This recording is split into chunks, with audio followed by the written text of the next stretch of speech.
parachute is tasteless. They likely to run their mouth, but when they see you face to face, they quick with the shape shift. Up through the night, work the grave shift. Batted from the cradle to the grave, bitch. Big mad how they face tense. Look both ways for you catch fade. I'm a nice guy on the inside, still I'm not somebody to be played with. Keep it all the way 1,000. I don't remember how the ground feels. I left the city, I've been browsing. Treading water that they drowning. My head on the swivel, yeah. It's only really my surroundings. They keep it all the way 1,000. I don't remember how the ground feels. I left the city, I've been browsing. Treading water that they drowning. My head on the swivel, yeah. It's only really my surroundings. Can't stop, won't stop, till I told the world when the glow track. Then that nigga dope at the stove top. Type of shit they hide in a tube sock. I done skip town on a new block, but I'm still around, nigga, just not. Better hold it down when the group drop. Where I kick down for the crowd, I balloon pop. Bet they come around for my moolah. Better run them out of town for they hoopla. Queen, she a hun like Mulan. Everything the hoes what they were, but they just not. They be right up in your face with the fake stop. They be thinking it's a game, but it's just not. They be thinking we the same, but the subpart. You from drug through the mud when the flood stop, pull up. I feel amazing. Pyramid scheme, how I play the angle. I send it to your girl, but I make a facelift. This is your brain on the radio. Wait, I be hella wild, but you can't tame me. Got the keys to the cradle with no cable. Smelling like basil. Yeah, I got the flavor. I ain't got no patience. Kept it with a savior. I be on their nerve, but that shit painful. Looking sour when I serve, how that shit tasted. Show a conversation. Give them waves till they make shit the flotation. It's outrageous. Righteous with the sound, but a finger razor to the whole nation. Yelling out fuck 12 till they throw me in the cell. But a nigga make bail for the young and rebellious generation. Keep it all the way 1,000. I don't remember how the ground feels. I left the city, I've been browsing. Treading water that they drowning. My head on the swivel, yeah. It's only really my surroundings. They keep it all the way 1,000. I don't remember how the ground feels. I left the city, I've been browsing. Treading water that they drowning. My head on the swivel, yeah. It's only really my surroundings.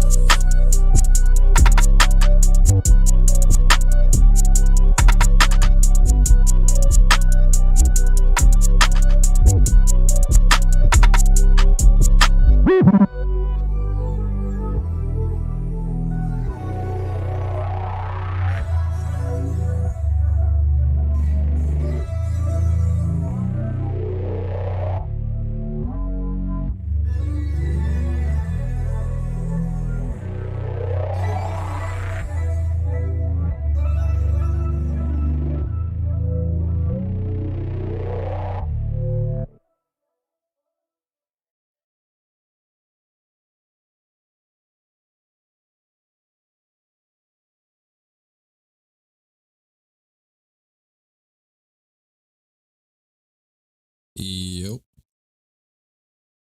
So, let me turn.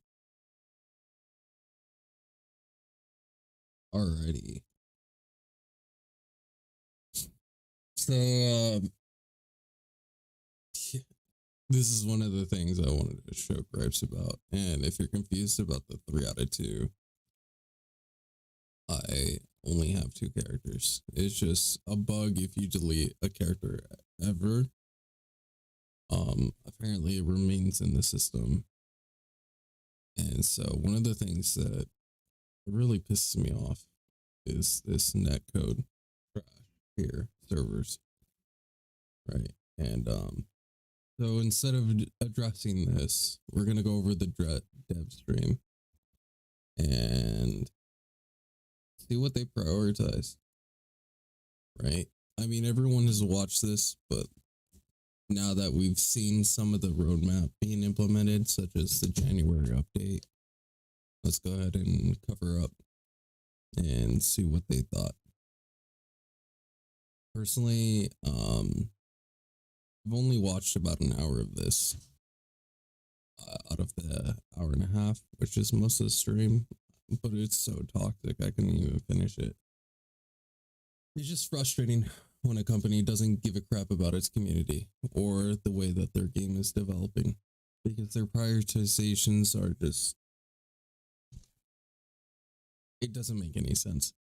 Anyways, so let's go ahead and pull this up, and it should be pretty good, right? Move it right over here so you can see what the latency is like. It's a freaking joke, man. I can expand this, make it a little bit nicer for everyone to watch. So essentially what I'm going to be going over is all the key elements of what they were addressing and pretty much being critical about how they're addressing these issues. I'm not going to go into specifics, but I mean, I've already gone over, say, for bots, I've already recommended that nodes that have already been obtained should stay interactable. And if someone interacts with it, right, you get this little counter. And if you have anywhere between, like, you can add a ridiculous number to it, like 200, right?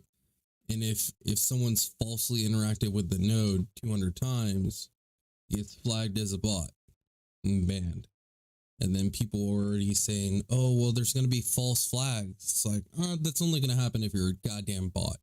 So I don't really care, right? At the end of the day, if you're worried about that flagging you, walking up to a node that isn't there and you try and interact with it, and you do this 200 times a day, you're a bot.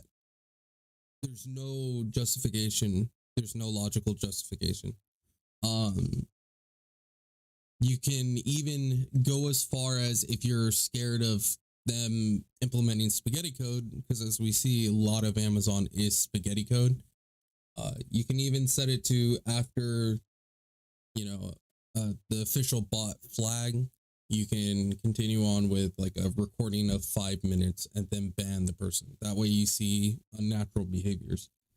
There's so many ways you can go about doing this, and so many different things that I can address that honestly, I don't know why they haven't done it. Like, the only thing that makes sense to me is inexperience with MMORPGs and not caring about their community. So let's get into it.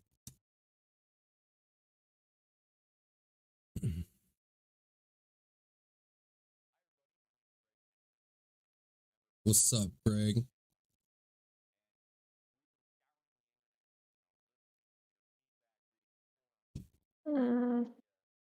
There is no sound for the video on the stream. Video has no sound for stream? Yeah. Oh, that is rather upsetting. Hold on, let me test it real quick.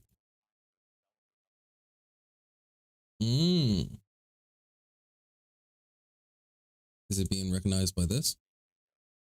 Yes, it is, but it's not being recognized by the OBS. OBS, can you not be trolly today? Yeah, it's... Why isn't it? You know what? Fuck it. I don't really care. I'm gonna go into Chrome. Let's go to Chrome. As ugly as that is.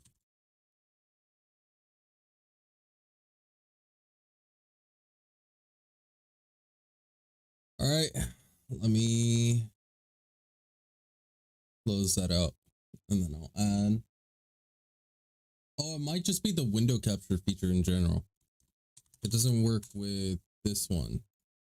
It might actually just be bam.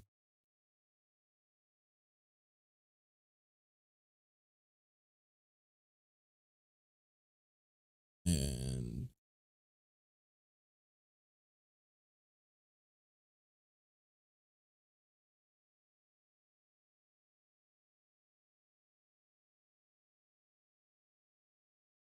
is it sound?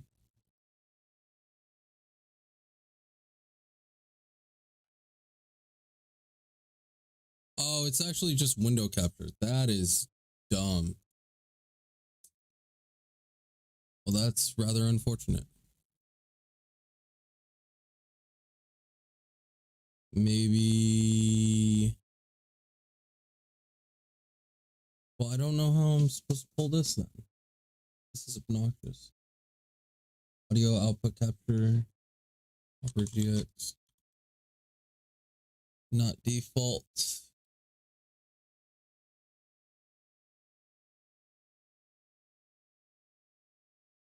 Do I just go with naked sound? I mean, I can do that, I guess.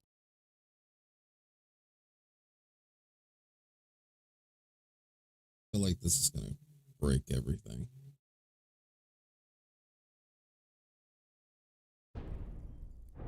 Why is that?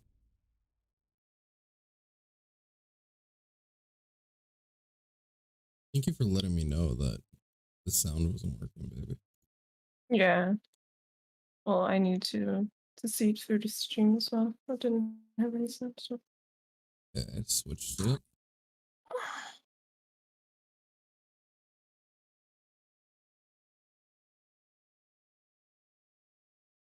And now I don't hear anything. Why is OBS not picking up this goddamn game? The thing. It's set to that output. What's going on?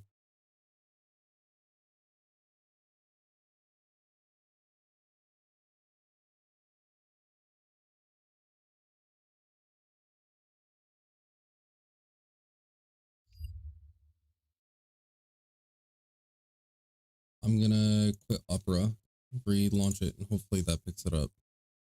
Like, I understand, like, you want it window capturing and sound could be separate, but if I have that sound already selected, I should be able to hear it. Dude, I like Kaczynski. Okay, now it's working, right? There we go. It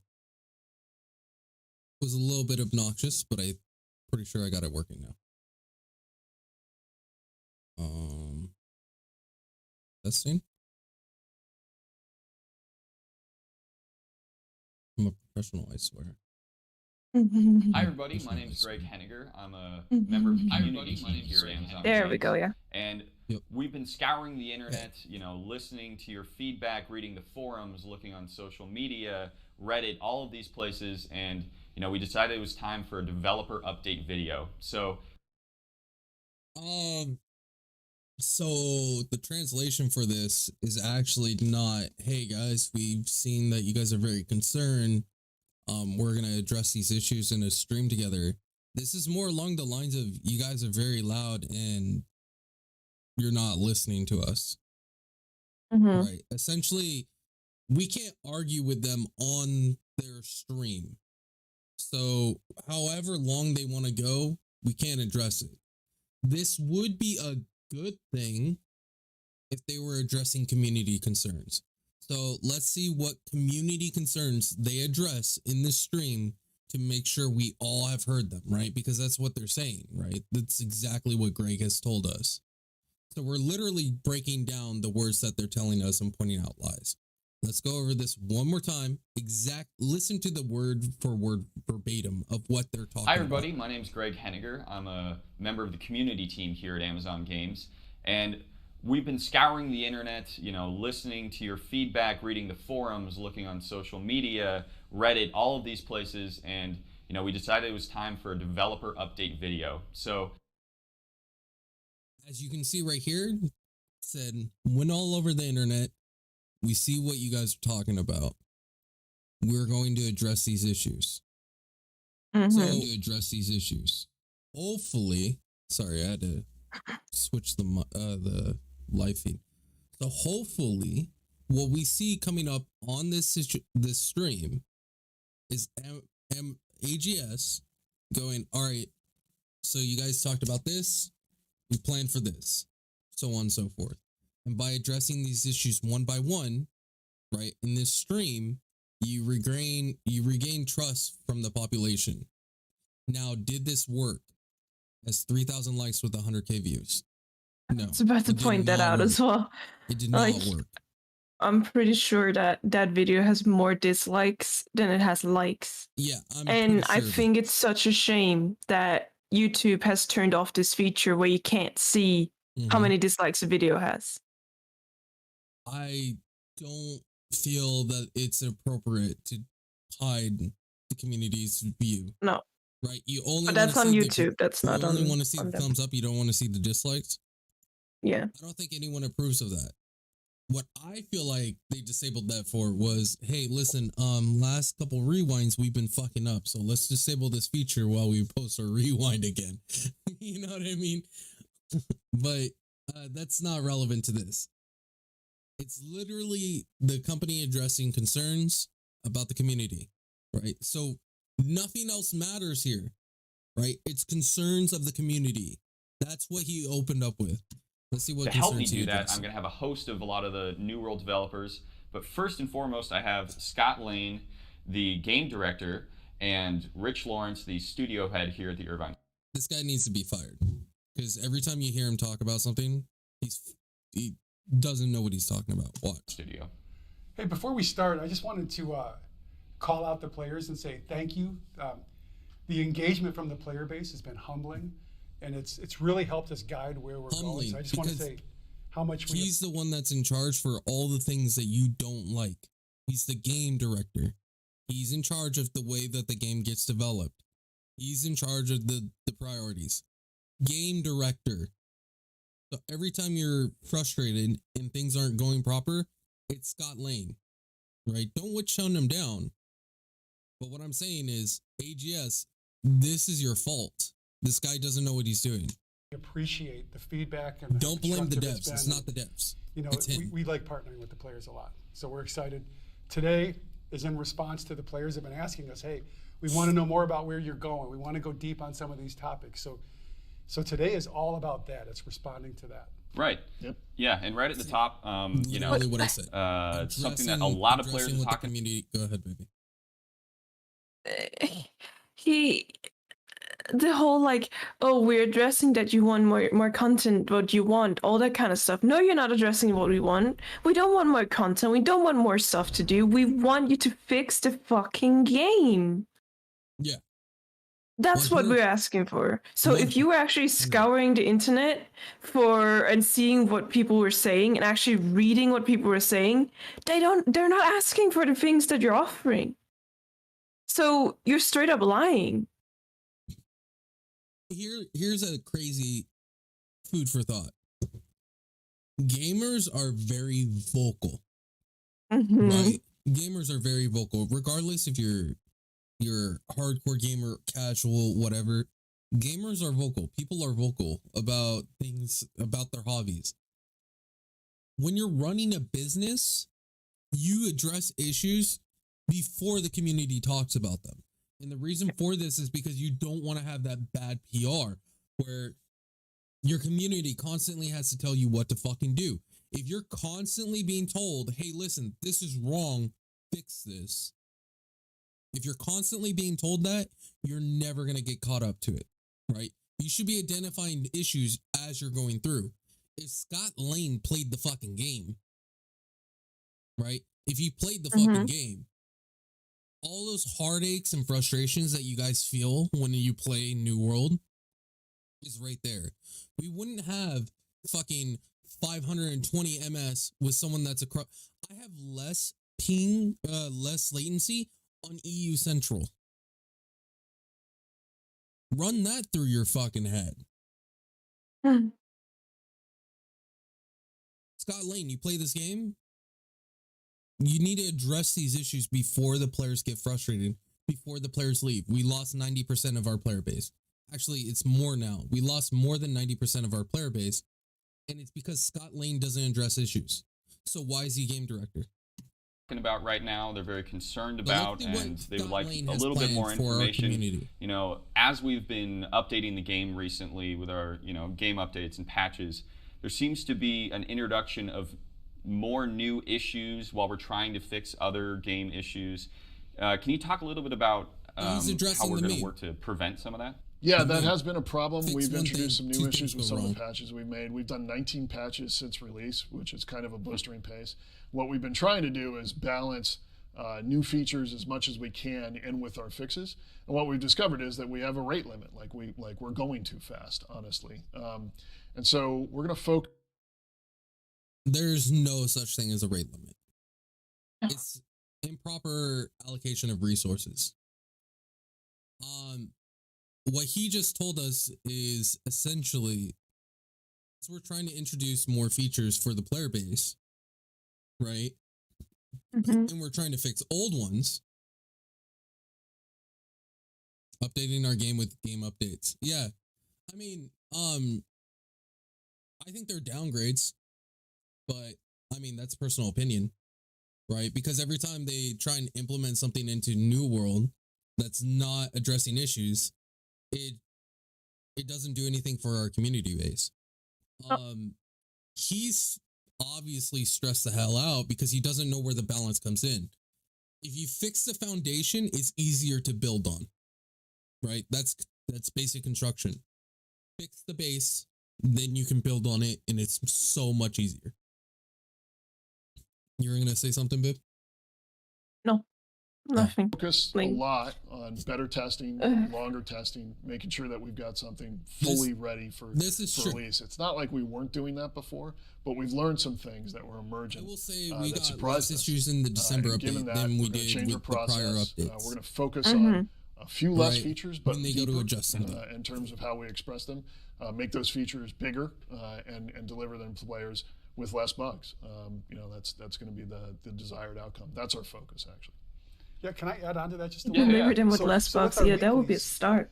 In general, you want to fix 8 to 10, maybe even 15 things a week, problems, and you want to make them really targeted. But when we were watching the game live, we saw problems that were bothering us, and it's like it just hurts in your. That's a lie. That's a lie. Anyone that went back and watched this is December 17th, right? We're in January.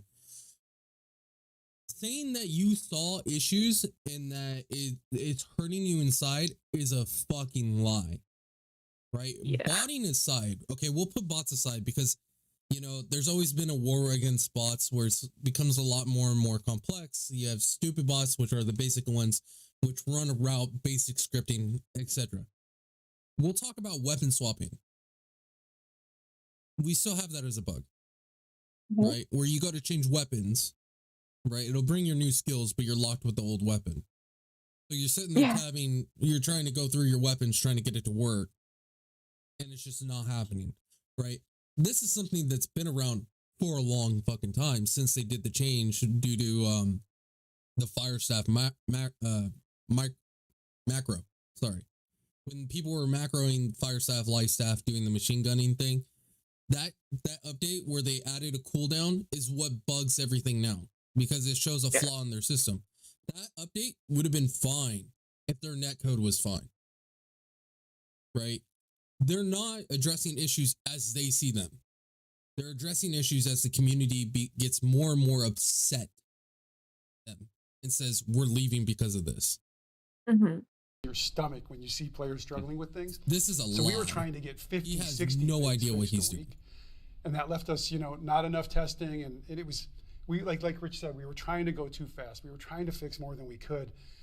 And it created more problems than it's worth. And we're learning from that. And we're, and changing our processes, improving every day. So. Okay. Do you feel like the introduction of the PTR, the public test realm, is going to help in that direction too? Yeah, absolutely. The PTR was a huge. One, it gives players a great way to see a feature before it's complete, right? And like have input on it.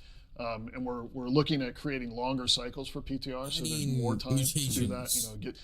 Unfortunately, when those features start with a longer cycle, they're going to be really raw when they first come out. But I think players understand that. They get that it's very new at that point. That gives them more time to feedback on it, more time for us to ingest that feedback, like figure out what we can do. This would be true if they listened to the feedback. There's a lot of complaints that that AGS isn't listening to the feedback. You can literally go on the forums.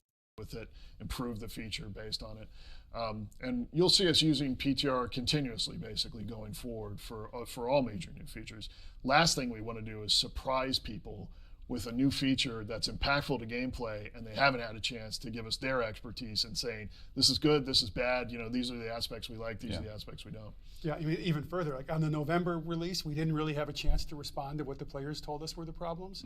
On the December release, you're going to see that we actually were able to respond to a significant number, and we're going to, like Rich said, we're going to add even more time for January and going forward. And so would you say that the best place to provide feedback if you're a player would be the forums or social, or we look at a lot of different places. You can provide feedback on the forums and Reddit. They do see it, but they don't address. We look at Reddit, issues. we look at the forums, we look at other places. We even watch in-game chat. But the team scours the forums. Essentially, what they do is they Google New World online and look for any public forum, right? Yeah. It's calamity control is essentially what it is. But what we're seeing is the community managers don't get upset at community managers because they're doing their job the best they can. But what we're seeing is Mr. Scott over here is ignoring the key fundamentals of having a good fucking company or a good fucking game, right? Because a good company will address issues that are going to make people leave, right? You want reoccurring customers. If you want to sell big bucks on your store, on your microtransactions, you have to have a good game, right? Daily, and we have internal communication networks. It's also just making me so angry that he's sitting there saying, "Oh yeah, we're taking our time. We're taking our time before we implement all of these things." Where we're raising No, you're not. And we're listening to the community before we put in these new updates. Is the team prioritizing? No, you're not, because we still have the same issues since release. If you took your time, if you listened, why are those still an issue? Like, for example, brutes. Just fucking remove them from PTR or from OPR, right? Just remove brutes. No one likes them. No one thinks that they add an in-game element, right? All it does is you AFK farm. Listen, I can go into OPR after this and show you how stupid brutes are, right? You can easily farm 100+ mobs within 10-15 minutes. Yeah. If you think that's crazy, it's really not, right?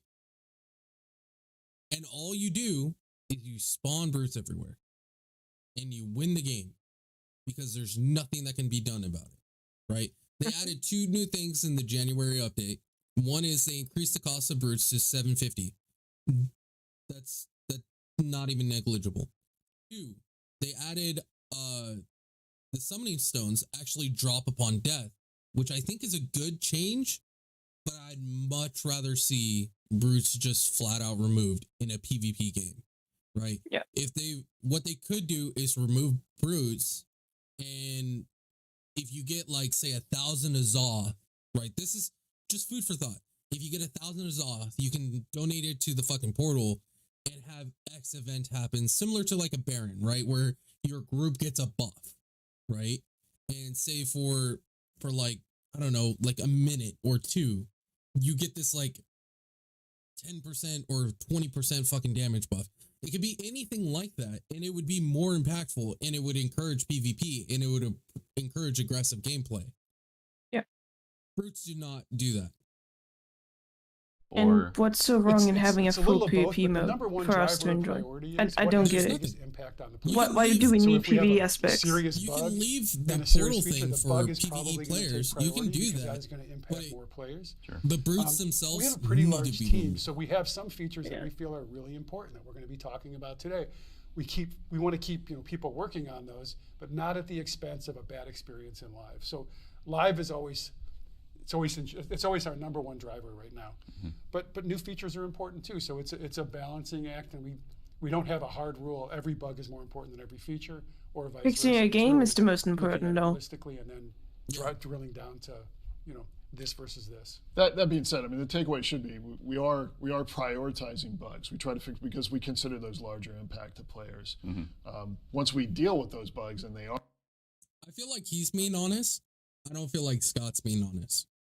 Yeah. His priority probably is bugs, and he's probably said that a lot because he's adding this.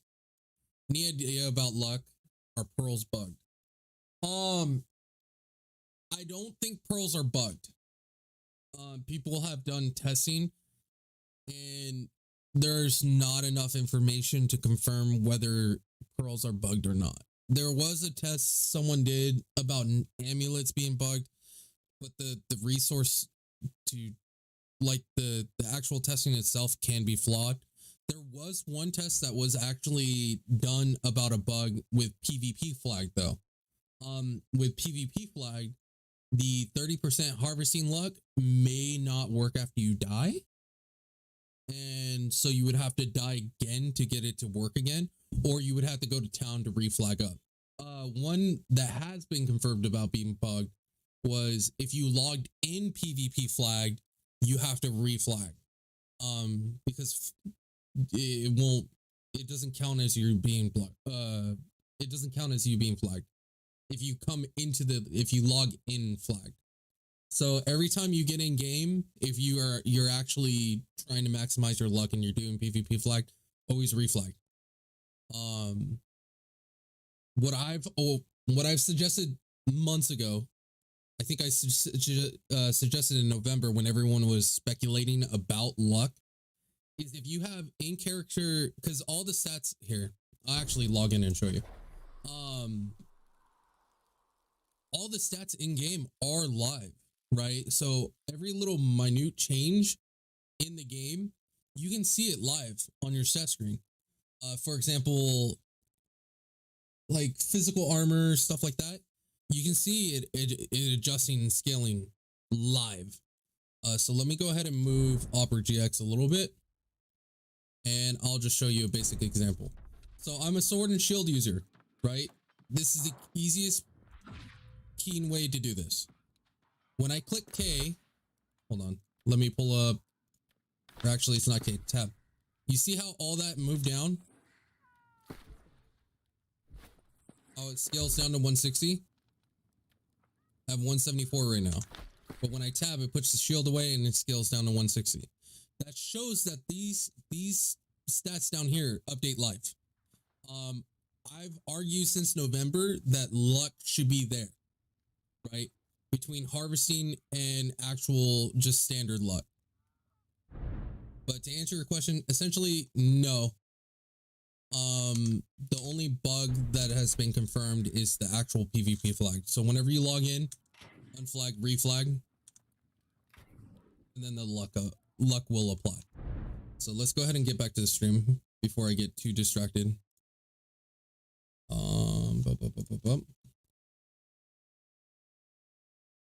Then pull this bad boy back. Oh, wait. Let me log out so we can see the juicy latency. You gotta love that 500 MS. Did 800 with almost full luck and got nothing. Kind of mad. If you did 800 chests, what kind of chests are you referring to? Are you talking about ancient chests? Are you talking about elite chests? Are you talking about supply stockpiles? Because one of the time, like a lot of the times when I see people complaining that they're not getting anything and they're looting X amount of chests, they're including the supply caches, those won't give you trophies. Elite stockpiles will not give you trophies. The only ones that actually do is like supply stockpiles and ancient chests, and they have to be tier 3.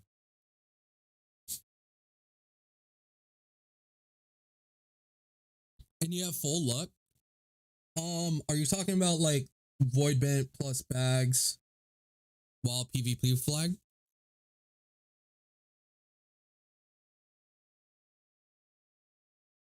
Reekwater and Shatter Mountain. You might be counting the elite stockpiles. Are you doing solo runs? Yes, and pearls. I don't run pearls. Get enough drops without it. And I don't have bags either. Oh, now it drops down. It's RNG if you have good latency. Mm-hmm. I mean, honestly, swap out the pearls. They're not worth it. You don't need that much luck. If you feel like the pearls are bugging out the perks, which has been a rumor where they think that it's overriding the actual perk on the gear, swap it out. Right? Why are you gonna run pearls on him? I mean, it sounds like you probably have a dedicated luck set. I use Void Bent to loot supply stockpiles and stuff like that. So for me, you know, I'm not gonna bother throwing pearls in there. I don't even have luck bags, dude. I have garbage bags. You probably have like bags that are 10 times better than mine. Icera's the same way too, and I mean we find stuff. Generally, I go Morningdale, and as far as like the higher level ones, the level 60 chests, I go to Imperial Palace. I solo Imperial Palace. And you might just have been unlucky, because at the end of Yeah. the day, it is just random RNG, and all you're doing is just making the chance higher. It doesn't mean that you are guaranteed to find stuff. Yeah. It's frustrating. So freaking frustrating. Like, for example, on WoW, I was one of the first people to get Ravenlord mounts on my Druid in Burning Crusade because I would be able to solo it on my Druid. Meanwhile, my buddy, he wasn't even able to get it by the end of Wrath of the Lich King, and he did it every day. So, I mean, at the end of the day, RNG is a huge factor. I feel like games need to move away from the very low drop chance to a cumulative drop chance, right? Say if you have a loot pool where trophy mats, I would love to see this, where trophy mats are part of a loot pool. And if you looted, like, say, 100 chests, on the 101st, you're guaranteed a trophy, right? So it encourages people to do the long grinds versus right now, they have a cumulative drop chance, but it's only for weapon expertise. Aren't larger impact than we're looking at features, but people should understand that only so many people can be productive in fixing a given bug, right? So if we have a bug as a priority, we put our best people on it, we give out every resource it needs. We're not holding back. But many times there'll be people who otherwise wouldn't have anything There'd be to do. 20 They can people work on fixing features one while thing. others are working on the bug. Yes, Right. that's correct. Okay. But Yeah, that one makes of the sense. things that we've seen that there's a problem of is there's 20 things wrong. You're allocating 5 people to them. Right? Yeah, that's true. We would much rather see, instead of mutations to expertise bumps, besides all these random arbitrary like timelines that AGS has set upon themselves, instead of those, why don't we address the foundations of the game? Which I'm pretty sure Scott's going to be like, yeah, by the way, we have all these really cool new features Is coming. there, speaking of things we're working on right now, server merges. Can you talk a little bit about server merges, how they work, how they're going to kind of look to players? Yeah, the idea with a server merge is, the primary pursuit of a server merge is important. What I do remember this part. What he's about to say is something that kind of like escaped my mind, where it's like, I'll switch pearls and reactivate flag and try again for a week. Yeah, of course, brother. I mean, hopefully, I pray that good RNG favors you. And you know what? If you swap out the pearls and it seems like it did a huge number for you, let me know. Next time I'm streaming, even if it's not about New World or anything like that, come let me know. Because I would love to follow up on that. Important to note, which is to give a better play environment to players. We find like we have all kinds of indicators, but the number one is just play satisfaction. Players like being on a server that has a wide and diverse audience playing it, right? So that's the objective of server mergers. What happens with a server merger is there's a host that you're going to, the server that we're moving to, and then one to any number of servers may merge into that server, and all of the players transfer. There are steps taken to make sure that, for instance, companies get compensation if there changes going to a new server with that, and then you land on.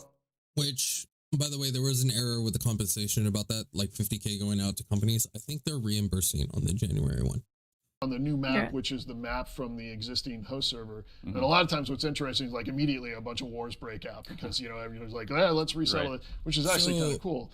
But the number on Thermeskia, we did have this large company called Toast join in, and yes, all these wars do break out. But what you're gonna notice is the lower population servers are just completely unpolished to the point where they feel discouraged from challenging people. Like right now, Toast came into our server. One person was talking crap. I don't know. I wasn't there. This is just what I've heard. Where there was a couple of people from Toast that was talking mad smack, saying, "Oh, we're gonna take over the server. Take over the server." They got smacked so hard that they got spawn camped, and their A team couldn't beat like the C team of one of our major factions or our major companies, right? Just absolutely slapped, right? To the point where you don't actually see that many people from Toast. I think a lot of people from Toast quit. Yeah. So that's true, right? Where you'll see wars break out, but the lower population servers are just not polished, and so it discourages them from even trying. Wish the solution would be adding a battlegrounds like a mock war, right? I think a lot of people have been asking for that. One objective there is make sure there's no loss, like, nobody like loses anything. There's no gold cost or anything to that. Obviously nothing on your character gets lost, nothing reverts, but you just have more people to play with. So more opportunities for PvP, more opportunities for PvE. Go into dungeons, you can easier find a group when there's more people on the server. What we target with a merger is not to fill a server completely to capacity, but to make it a very healthy full day cycle. So even at its low ebb. This is something that when I heard this for the first time, it kind of blew my mind about the concept, right? Because I actually farm at odd hours when the server's like dead. And for me, right, there's really not that many people at night. And I think a lot of people are upset when it gets to those later hours or the earlier hours when they want to play, they want to do OPR, they don't really get to. You know what I mean? And so him stating that, where his goal is looking at like the overall health of a server and seeing what the balance is if there's a lot of people in the morning, a lot of people at the night, and you pull it into, relatively medium population, around the clock is a lot more active. That in itself is pre-identifying an issue and solving it. That's something that I really like. You know what? I have favoritism towards this guy. It's easy to, for instance. Yeah, like like he talks about. That's our like he knows what the hell primary he's talking motivation, about. make With it easy Scott, for players to find can't social organization, PvP or PvE, either way. Okay, great. That all sounds awesome. We're gonna continue to talk about new This man features actually coming. seems passionate We're about gonna what he's talk talking about. Gosh, You can see it. mutators were one thing. We're talking about the roadmap. We're going to talk about the vision for New World. So we have a full show coming up, so we hope you stick around. New year, new world. For the next segment, we're going to be talking about the vision and the future of New World. So we have some new people at the table. We have Dave Verifai, who is the creative director, and the art director, Charles Bradbury. So, Scott. Creative director. I'm not exactly sure what that title implies, but this guy's in charge of sound. Killer fucking job. I think this is a kind of a big question, Sound right? and What art is the carry this vision for game, New World? by What the are we way. going to see in the Yeah, future? it does. So at the highest level, the vision is that we wanted to create a world where PvP and PvE players wouldn't just coexist, but they'd complement each other. So far, you can see things like our territory mechanics supporting that. Although we do have a little work to do there, we still want to. Your territory mechanic is garbage. Yeah. PvP just rolls over PvE. I don't care what you say. There's no coexisting. Right? Now that PvP flag actually boosts harvesting, gathering, etc., etc., a lot of your top crafters are PvPers. What they need to do is change the mechanism of settlements to where each settlement gives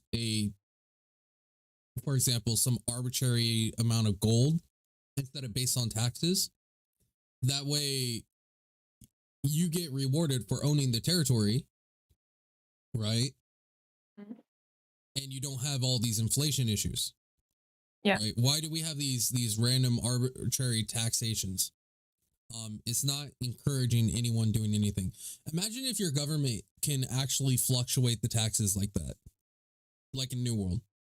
You can pay 2% or you can pay fucking 20%. Who cares? Like, dude, people would be pissed. People would be The only rioting. the only people that benefit from it are PvP players. People that can actually take control of zones. I'm not saying nerf it to the point where, it's not worth doing. I'm saying imagine if a company makes, I don't know, 200K for earning Everfall a week, right? 200K instead of these millions upon millions. Regardless if there's a ton of people playing or whatever, if it's 200K, it's going to be incentive enough for people to try and fight for it, right? You can tune the numbers to make it more adjusted well in the future, but the point is a fixed value that you gain for controlling territory. Say if you increase like your tannery, right? If you increase tannery, it takes longer to capture points. If you increase smelting, it improves your cannon. You know what I mean? And Mm-hmm. you can actually do like smelting, blacksmithing, armor smithing affects your cannons and yada yada yada. So it encourages people to actually upgrade all their shit. That way, if they upgrade all those, the defenses go up. So if you take away the old defense upgrade system and you implement it so upgrading these upgrades your defense, that's coexisting, right? That's encouraging, right? Because your crafters want those high stations and you want those high stations because it helps you with defending. Yeah. Scott, you're garbage. I want to figure out a way to I come up with the shit on the fly. Players a way to overthrow tyrants or absent leaders. Uh-huh. But I think one of the big things we should touch on is that between PvP and PvE, we plan on supporting both. We don't have a favorite child in this one. We think both are hugely important to the longevity. It's easy to not have a favorite child when you don't we know still which have a lot one of you should go story to with. tell about. You know, Right. there's a lot You more don't know things we anything want to about talk either about on one. Eternum. It's really easy to not have a villains favorite coming child when you through. don't know their names. We still have to close this chapter on the Isabella story. Mm-hmm. We have we I love how when admin apologies. When Admin Gold covered this, like I want to say it's like a month ago. I don't know how long ago it was when this was like the big thing that fucking YouTubers and Twitch streamers were covering. Where he says, "Do you even know who Isabella is? No one fucking knows your character, dude. There was no development about her." We want more dynamic things happening in the world. We love that the world, parts of the world feel different every time you come through it. I think that's awesome. We've heard the players loud and clear. They want more variety in AI. They want more variety in questing, more things to do. Yep. We're definitely going to lean into that hard. We have these intersecting game systems that live in the sandbox. We want to put more of that into play.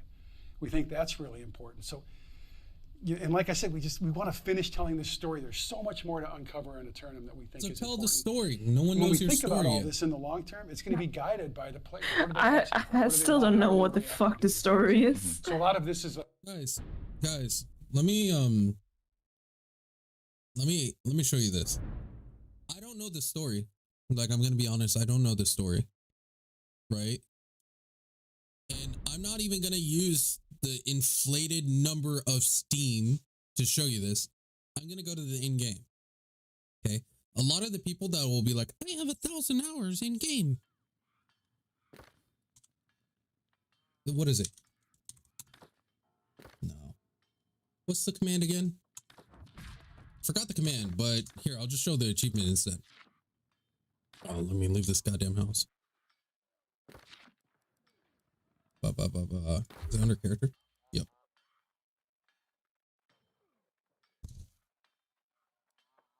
Wow, I can't even show. Yeah, you see, Amazon, please. I have like the achievements, right? Like I have the 720 achievements. I have like kill X amount of players. I have like all the what people would consider endgame achievements. I've cleared fucking Lazarus, Genesis. I've done all the content, right? I've done all the content. And even though my gear score is kind of low, the expertise, well, I'm getting close to 590s. I mean, I bought and crafted my gear. You know what I mean? Like, that was one thing I liked about the old expertise system. But right now, right, we have all these hours in. No one knows your game whatsoever. In WoW, if you played that much of the game, you know the fucking storyline. In Guild Wars, if you played that much of the game, you know the storyline. In Final Fantasy, if you don't know the storyline, the community comes after you. You have to run and hide. Right? And that's Yeah. the truth of the matter. At the end of the day, Mhm. that's what it really boils down to. The story in Final Fantasy is, I don't know it, but from what I've heard, everyone loves it. You know what I mean? It was the same for WoW. Like a lot of people were very active about discussing WoW. What the fuck is this? The story of New World? No one knows. Where's your lore? Where's your story? Like, No one knows the story. beside the knows it. fact Like, that I can't give you- we are shipwrecked survivors on a mystery island, Right, that's where Best. everyone's at. and we It's can't weird. die apparently. Yeah, Nothing can die. That's the only thing that I actually know about the storyline is the fact that everything respawns, everything's infused with like a Zoth or some crap. Isabella is the woman from Dynasty, and I was about to say, who the fuck is Isabella? it's the woman with the dogs, right? Oh, how she escapes her. and shit. Like I know that, but how is she a bad guy? Why is she a bad guy? Like, Why is she? Yeah, no one knows anything about this fucking game, dude. I feel like Yeah. if you incorporated more of the story through like providing more avenues to understanding your story, such as cinematics. Like, remember that opening cinematic? Oh my god, that was fucking good. yeah. Right? And you see like that very first quest where you're fighting Thorpe or whatever at the very beginning. It felt like it was going somewhere. And then right after that, it's like the whole fucking team just dropped the ball. Right? Like to be honest, I would love to see a survey where people fell out, right? Where the magic of New World died, right? If we can have a survey of that and address that, if I was Scott right now and I'm like, listen, I really want this storyline to get out there. I want people to see the intricacies and yada yada yada. I want people hunting down the lore. Right now, it seems like they're trying to do what Bungie does with Destiny 2, but do it really bad. Exact order, but these are that direction we're pushing. Not everyone's into the right. lore and like you're that. saying you wanted to kind of finish the story. Maybe that's I really should be Biv the or story of whatever the fuck his Isabella, name and then is. tell new stories Go through all or the journals. continue the mystery that is Eternum. Well, there's a lot of new stories we want to tell, you know, Yeah. and we're going to hint on some of those today. We're not going to get specific. We're not ready to talk about them, but there's a lot more interesting people on this world than just Isabella. Okay, cool. Yeah, we'll dive into that later with some of the other dev members. Yeah, I just wanted And to add, also, I mean, I if you think need to when go I through think all the about New journals World, to some things that are special understand to me about it the are how players can story change and the world. lore of the You can game, actually have it. that's wrong too. Because Yes. The journal shouldn't Going- be telling the story. no, I and you feel need to like- go all over the fucking world to gather those. Like, Yeah, I will say this. I think the journal can add depth to the story, but shouldn't tell you Yeah. the story. Right? exactly. That's one thing. If you ever played Destiny and if you got into the lore, that was one thing about Destiny that they did really well, was that the the codex and stuff like that wasn't telling you the story. It was giving you details of things about the story. For example, like when they go over like a lot of the handguns, like how Thorn was developed and all that crap, it tells you about the characters, but you don't need to know that for the main storyline. The main storyline is we live on this place and things kind of try and fuck us up, and we have this big ball in the sky that gives us superpowers, right? Yeah. And you can run with that. You know, right now we're just on a fucking island. Does anyone know more? And I'm just also kind of sitting here like, okay, so we got shipwrecked. We're on this island. Where's all the buildings coming from? Where's all the towns? I know, like, we're technically settlers. Now, I But- will say, so the thing is like there was people before us, right? Yeah. And the people before us are the individuals that kind of like pre-set up all that crap. Now, they're one of the things that I did see, for example, what a lot of people like to call Wee Bland or whatever, fucking Eben scale. Yeah. Like, obviously, this is where a lot of East Asia have settled, right? Which kind of dictated the building styles and the archetype of that. But then you look at like Dragonblight, Everfall, Windsword, First Light, Monarch's Bluffs, Cutlass Keys, Restless Shores. Everywhere else, except for Ebonscale, no. Shattered Mountain's about the same. Even these two locations, Fakin or whatever, it's generally the same.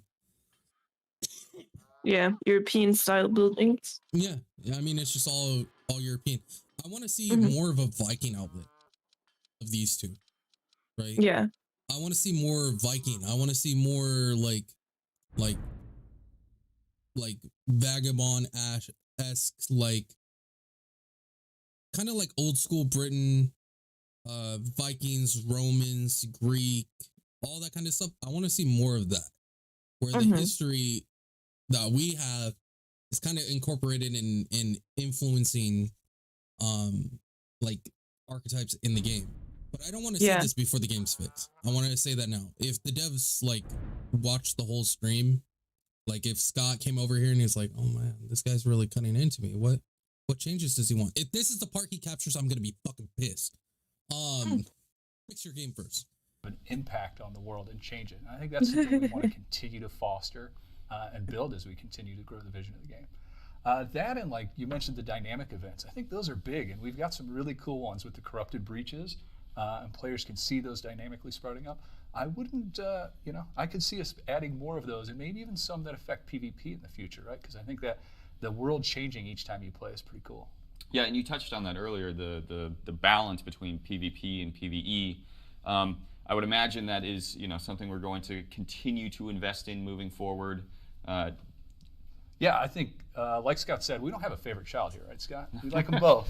And I think we've got really cool content for both sides. Like on the PvE side, we've got more expeditions coming. We have this great winter event that is happening. Right. The Winter Convergence event. Winter Convergence, and more of that is. Who here thought Winter Convergence was a great event? Right. If you're watching this after I post it, if I get no replies now, if you're watching this after I post the video or it goes live on the channel, leave a comment below if you actually enjoyed the winter event. After the first Gleamite, it lost its wonder and wow. The quest was boring and added nothing to the game. To me, the Winter Convergence is free food, right? You can go around, collect Gleamite, and go get your food that way. Not have to drop like 6k gold just to have your food buffs. That's what it is to me. If anyone else has a different opinion, please let me know below. Coming. And then on the PvP side, right, I think we've got really cool large-scale PvP moments with War. It's like one of our best moments, big and dynamic. Yeah. But I think our combat really shines at the small scale also. So I think we want to. But what you're just saying is that you don't have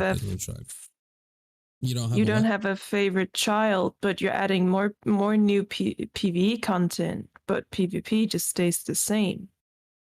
You're kind of contradicting yourself here, where you're saying that you're paying enough love to both of them, but in reality you're not. Well, it's just like fixing the damage mitigation based on gear score, right? So your gear score is now more of a factor than the opponent's gear score when it comes to damage calculations. So right now, if you throw on like 500 or 300 gloves and boots, you can actually increase your damage. You can decrease the damage you receive. Awesome. Why is that a feature? Yeah. Right? But now they fix it, right? They're fixing it in their January update. That's actually really good. Except now the only way to get 625 is through Gypsum and PvE content. Yeah. So what if all you want to do is PvP? You're not interested in PvE. Those with higher gear score take less damage and deal more damage. But the only way to get that is through PvE and Gypsum crates. Very dumb. Sorry, what? PvP also. Awesome. Yeah, I know there's a lot of community members and players that are excited about that small scale, small scale PvP stuff. Yeah, and I talked a bit, or me and both Dave and I talked a bit about the vision forward. Art has its own vision forward, and I'd love it if Charles would share some of that. Absolutely. I think we've laid this pretty good foundation. There's a lot of variety to the world. There's all these different enemy groups, the lost and the corrupted and stuff. We want to keep building on that. We have a lot of ideas of like new cultures that can come to the world and sort of spread out across our landscape. Look how happy this man is. Yeah. That's real passion right there. That's real passion. And I 100% support and love this idea as long as they fix the foundation of the game first.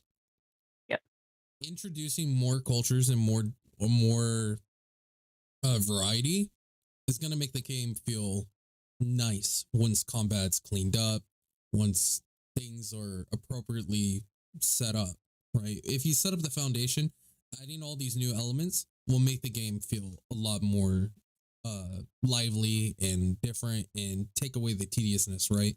Because right now, like, the main enemies that we're fighting are pretty much lost and corrupted, unless you're going to Eden to do malevolence, which then you'll find blight, right? You don't really see blight outside of Eden, which, in my opinion, is fine if they take the blight in Eden and ramp it up to 1,000, right? Yeah. If you show that the blight really took over this fucking place, and then you add blight events, it would be very interesting. Escape, and they bring their own culture and look and feel with them. And so new outfits, new architecture for players to explore, new enemy families that players are going to have to deal with. And so I think as we grow Eternum and like flesh out what this world is, I think there's a lot of opportunity there to like make the world more interesting. Do you think those new enemy types and new areas are going to be the places where we're going to see like the brand new stuff, or are we going to continue to refresh, the zones that people have been playing in already? I think it's going to be a bit of both. We talk a lot about like this dynamic world, things are changing. I think we want to see stuff in the areas that players are familiar with start to shift and change, but also adding new zones and new areas that players can go to and like find new adventures as well. Yeah, I think it's just so exciting that we're celebrating these different cultures, and to be able to go over here to this culture because you want to craft something or something unique to them, or go over to this part of the world, it drives this. That's not in the game. Just so you are aware. So, Scott, this proves you don't play your game. You don't have to go anywhere to craft a certain thing. You can find unique schematics at certain zones, but most of it is level scaled except for Ebon scale. Yeah, and There's no unique Shattered Mountains. There's no unique Breakcleave. There's no unique Eden Grove. There's no unique Reekwater. There's none of that. And you don't have to All be you in any need- specific zone to craft a specific thing. all you need is the tiers. Like, Mhm. so you might have to go to a different zone because you might need a tier 5 kitchen, and the zone you're in doesn't have that. That's the only thing. And I find that to be very annoying and toxic. That's why something Yeah. I promoted was off settlement housing, where if you have a house that's off the settlement, I talked about this in one of my streams, where you can actually refine your materials and boot, like say you can get a level tier 5 smelter, tannery, etc., and then you can get whatever your main focus in crafting, you can set up a station there, right? So you can craft at your house that's off the settlement whenever the hell you want, regardless of what's going on, and it can't be downgraded because that's your main profession, right? For me, if the government throws away engineering, but I have all my engineering equipment, I can just do it my fucking self. You know what I mean? I don't have to rely on a settlement or a government to do that. That's the part that blows my mind. Someone that is that expert, like that deep into the expertise of something, should be able to craft at their house. This desire to explore the world, and it keeps making it feel different, And to your earlier question, I think it's hugely important that while we are growing the world, this current world is alive. It's changing, and it's going to be different over time. Right. And we kind of talked about the vision for the agree with future, but in terms of I agree with that. One of the things that I hated was like in WoW, whenever they released a new zone and invalidated old zones, that's probably the first thing from Scott that I actually agree with, where you don't want your old zones being invalidated by the new zones, right? For example, right now, Shatter Mountain, Eden's Grove, Reekwater, and Ebonscale are the places that everyone goes to. You don't see anyone in Brightwood, and you don't see anyone in these zones unless they're leveling up or they're farming something, right? Yeah. But the main zones is Shatter Mountains, Eden's, Reekwater, and Ebonscale, just because of chest runs and stuff like that. Morningdale is because people are doing chest runs for crafting materials. The rest of them are pretty much resource, right? Some people go to Cutlass Keys for Rawhide, but these zones don't really exist anymore. And I feel like having server-wide events, for example, say Like, we already have the corrupted invasion stuff going on right now. Like, these corrupted portals or what. Actually, I don't even fucking see them. I might have the bug. So I think, like, having a server-wide, this zone is gonna get fucked up if we don't have players show up. Like, once a day, say you pick one of these zones and there's this massive corruption everywhere and the landscape is getting fucked up. No. So it pulls everyone to it. That's a PvE element that could be pretty cool. So right now, there are already hints of old content being irrelevant, but addressing the fact that when you add new content, to not make things that are prior irrelevant is a key feature in a game. You want to see the longevity of it. Tangible roadmap. Is there anything you can share with us today? Yeah, we're going to go pretty deep on some of this stuff, so I'll just give you a quick high level. But we just released our first event, and we're in the process of releasing it, which we're really excited about, the Winter Convergence event. We have something coming out in January, Mutators. This is where when you're playing expeditions at the end of the game, they're going to play a little differently, they're going to get a little harder, and they're going to have better rewards the more times you do it. The current difficulty spike by the changes from mutations is just deals more damage. I didn't actually know they were going to release it for January. I actually got pissed when you said that. Yeah, people are pissed about the fucking mutations. We want to see the game fixed before you add more shit. And if they if they just added mutations, I think it would have been fine. Increasing the gear score is where people got really pissed off. You shouldn't add mutations and say you have to do this because you want gear score increase. That's not health for the longevity of the game. So it's going to create a repeatable loop. Yeah, we'll deep dive into that later. Yeah. Really deep. Yeah, it creates a repeatable loop, so you have to keep grinding your fucking gear. After that, we want to spend a little time getting rid of some of the bug debt that we've accrued. So we're going to focus on fixing as many bugs. We're going to dive really deep into the balance. We fix balance regularly, weekly and monthly, but we're going to devote February to bugs, balance, and bots. Because we've heard players. How about switching the priorities and doing that in January and pushing the January update? More about that later. And we're going to go deep on that too. We're not going to go deep on. If you notice, the amount of work that was needed for mutations is really low. So what I think that they prioritize things in this order is because they want everyone to do the holidays, come back and slowly interject themselves back into their workplace and then be a little bit more relaxed in January and then go hardcore for February again. The problem is your player base won't last long enough for that February update. We're going to be down to like probably 80K by the end of the month.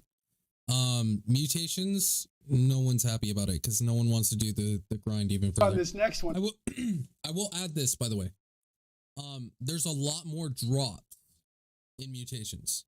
So if you want to get from 590 to 600 gear score, doing mutations is probably the most optimal way because you're more likely to get gear score bump. So save your gypsum for the gear score bump and save it for and of course do your mutations. In my opinion, I'm gonna save my gypsum until after, right? If I get 590 on all my stuff, I'm pretty close to it, right? If I get 590 on all my stuff, I'm just gonna farm mutations until everything's 600, and then I'm gonna do the gypsum to get my umbrals, right?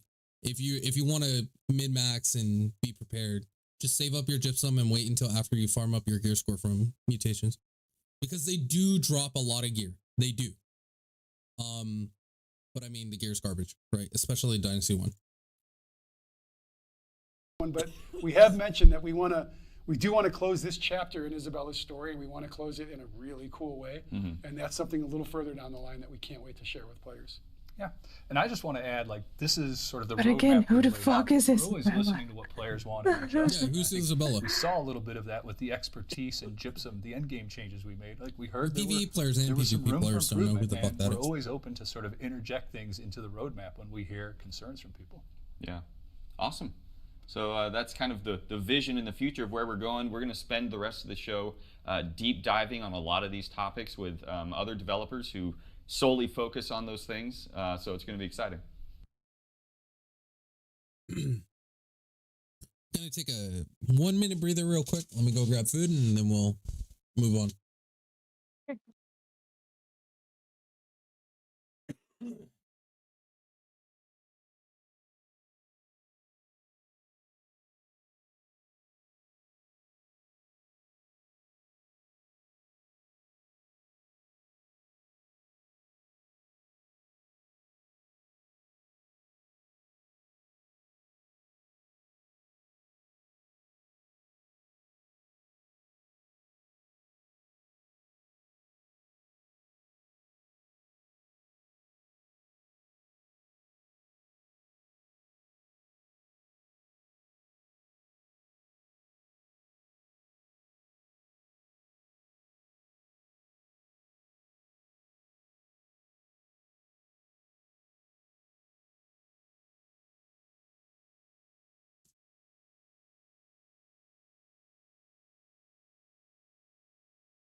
I'm so sick of this fucking lingering cough. All right, I'm back. Baby there?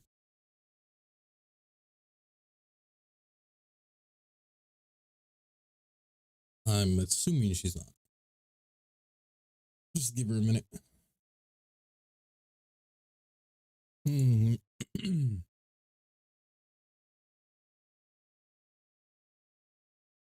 Probably mark down my timestamp so I can. That's fine.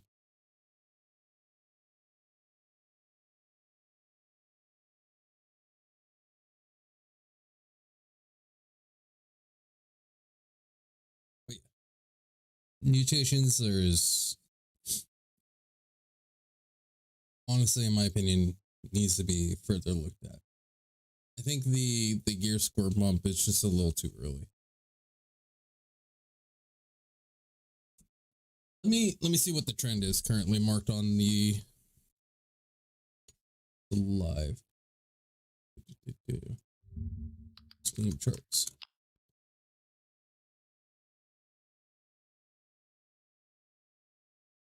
New world. 109 peak. About 106, almost 107K. So it's been pretty steady the last 24. What's today? Saturday? Oh, it's Sunday. What about the last 48 hours? What do we got going on? Yeah, it's pretty much the same. I'll have to see what the average count is. Last 30 days it's dropped 4K.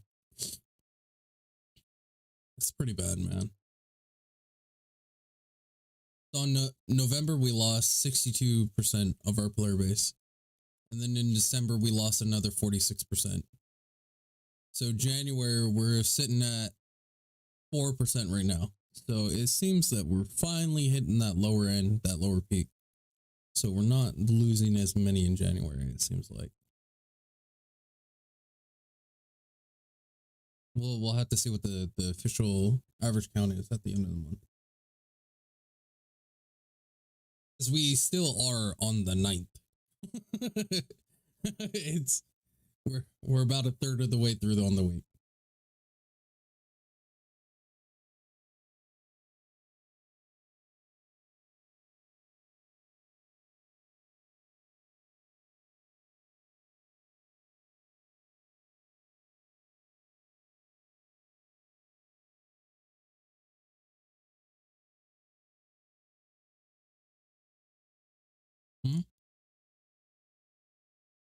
Excuse me.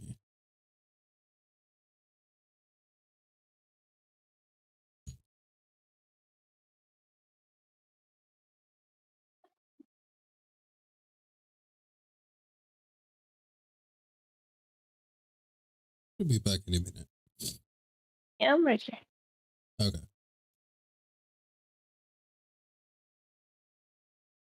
That's weird.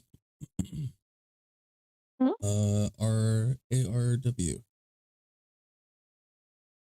Check that. Hold on one second. I'm checking the something for Matsuri. Oh, he came back. Okay, ban. All right, here we go. Let's continue the adventure. Bugs, bots, and bans. Ready for the lie that they're every report is live reviewed. None of it is misconstrued whatsoever. All right, so this next segment is going to be bugs, exploits, dupes, and bans. And we have some new people here at the table. I'm going to introduce Katie Krasinski. Krasinski. Is it? Okay. I like Krasinski. It's like the cooler version of Katie. John Krasinski says. that. I know, it's better than the Unabomber, which is the one that people usually get my last name right. Katie Krasinski, you are the senior producer. We also have Scott Geiser, who's a gameplay engineer, and we have already introduced Rich, so we don't need to do that again.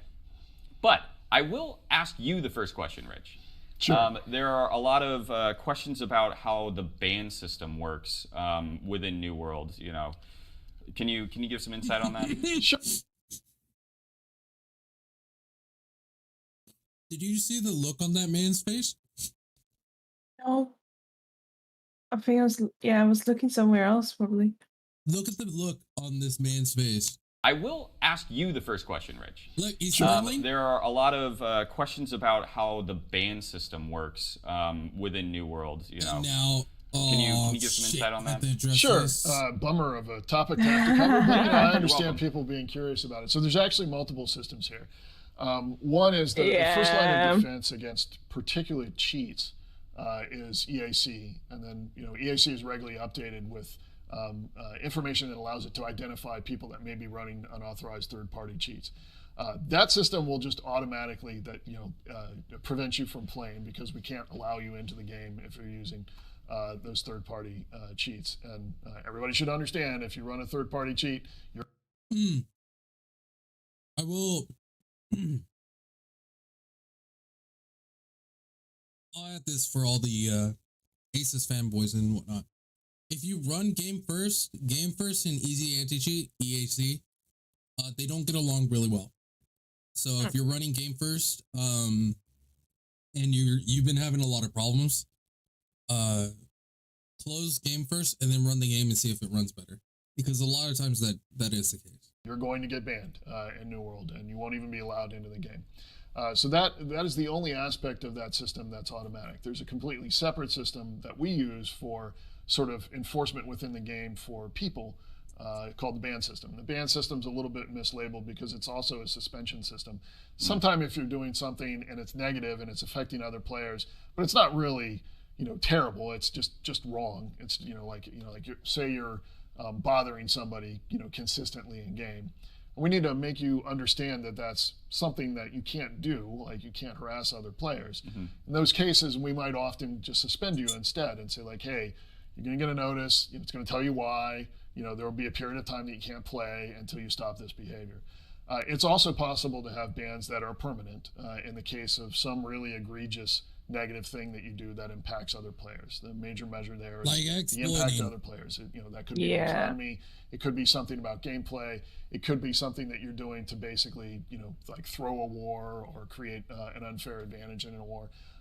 Those kind of circumstances affect many other players, and in those cases, we are going to ban you. It's a bummer to have to do, but when you're disrupting other people's gameplay to that extent. One thing we don't do is, and I know there have been reports of this, but I just want to make it clear, we don't automatically ban on reports. Right. Reports lead to a human investigating the case, trying to figure out what the impact was. It's already been proven that's a lie. Yeah. People have tested mass reports. It still works. To this day, it still works. It's less likely just because there's less players.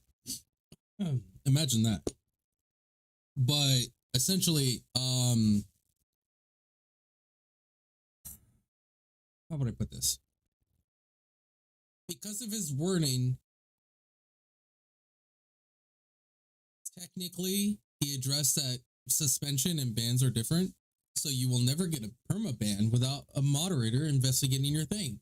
But suspensions, however, was looking at the available data, and if there's a conclusion there, like yes, you as a player did something that was very negative that affect many other players, you might get banned, but that's not something that just happens based on volume of reports or a particularly specific report. It's always an investigation. There's never an automatic step from a player report to a ban. Right. And a player can go back and try and appeal their ban. Yep. If they feel unjustly banned or something like that. Yeah, we take each of those seriously, and I completely we have reversed in some cases. We found that we've made mistakes. When you have humans, sometimes mistakes are made. And I completely understand how disruptive that is, and it's apologize to anybody that was affected in that way, but it's a necessary step, right? We need to be able to say, yeah, you've done something really bad that impacts the game, and we also need to listen when you say, I don't think I did the bad thing that you think I did. Yeah. Because sometimes there are flaws, sometimes there are issues in those kind of systems.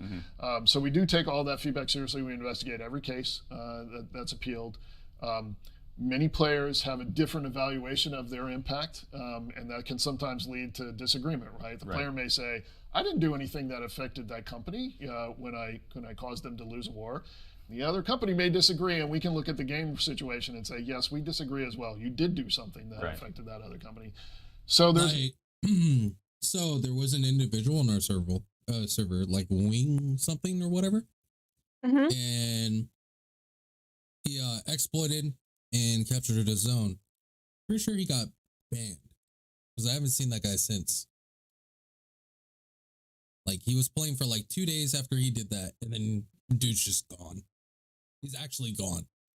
And since server merges are turned off, or not server merges, server transfers are turned off, I'm pretty sure he's banned. There's not always going to be a perfect resolution there. Yeah. But we do investigate every appeal. Right. Okay. So how would you, Katie, this question's for you. How would you categorize how serious a penalty is? Yeah, Rich hit the nail on the head with that one. So it is about player impact. Depending on how much a player has violated our code of conduct or terms of use. And this is, again, something that if it's not part of the you used a cheat or something like that, if it's an in-game thing that players have reported, we have somebody who goes and they look at the logs and they check that to see exactly what happened, and then we make a determination from there. So it's about player impact. And again, like Rich said, sometimes you might not realize what the impact was, but we do, and we use the code of conduct as our guide. Yeah, and we should emphasize that player impact can be sort of abstract. So say hypothetically, you had a way to log in the game and suddenly make yourself level 60. And you might, as a player, say, well, that didn't impact anybody else. Just the fact that I'm level 60 doesn't impact anybody else. Right. But it does, because it invalidates the accomplishments of people who work to get to their level 60 and earn their way there. So in that case, for instance, if that hypothetical were true, we would ban you if you had knowingly done that. If you had done that because you were deliberately trying to achieve the invalid result, we'd say, no, you've just invalidated everybody else that got to level 60, and therefore you're banned. Right. If it happened to by mistake, we'll correct the mistake and set you back to level 1. But luckily, there's no way to go from level 1 to 60, so it's completely hypothetical. But also, like you brought up, that's a lie. You can run a gather bot. There are temporary bans, suspensions, and then permanent bans. So is there a level of if you're a repeat offender of the same thing, does that kind of increase? Yes, it does. So our customer support and moderation team, they're able to see the history of how often you've been reported, of the ban history. That's true, but they don't see the details. So you can look it up, but you can request information that's been pending against your account, and AGS is legally obligated to submit everything on their database about you and what they're required by you legally. They don't get to filter it, right? They have to show you. And one of the informations that you do obtain is who did you report? And then what information do they have about your filing of the report? And reports about you. And what they have information about you on the filings of the report. And what they saw, right, when you request this information is a lot of blinked out spaces.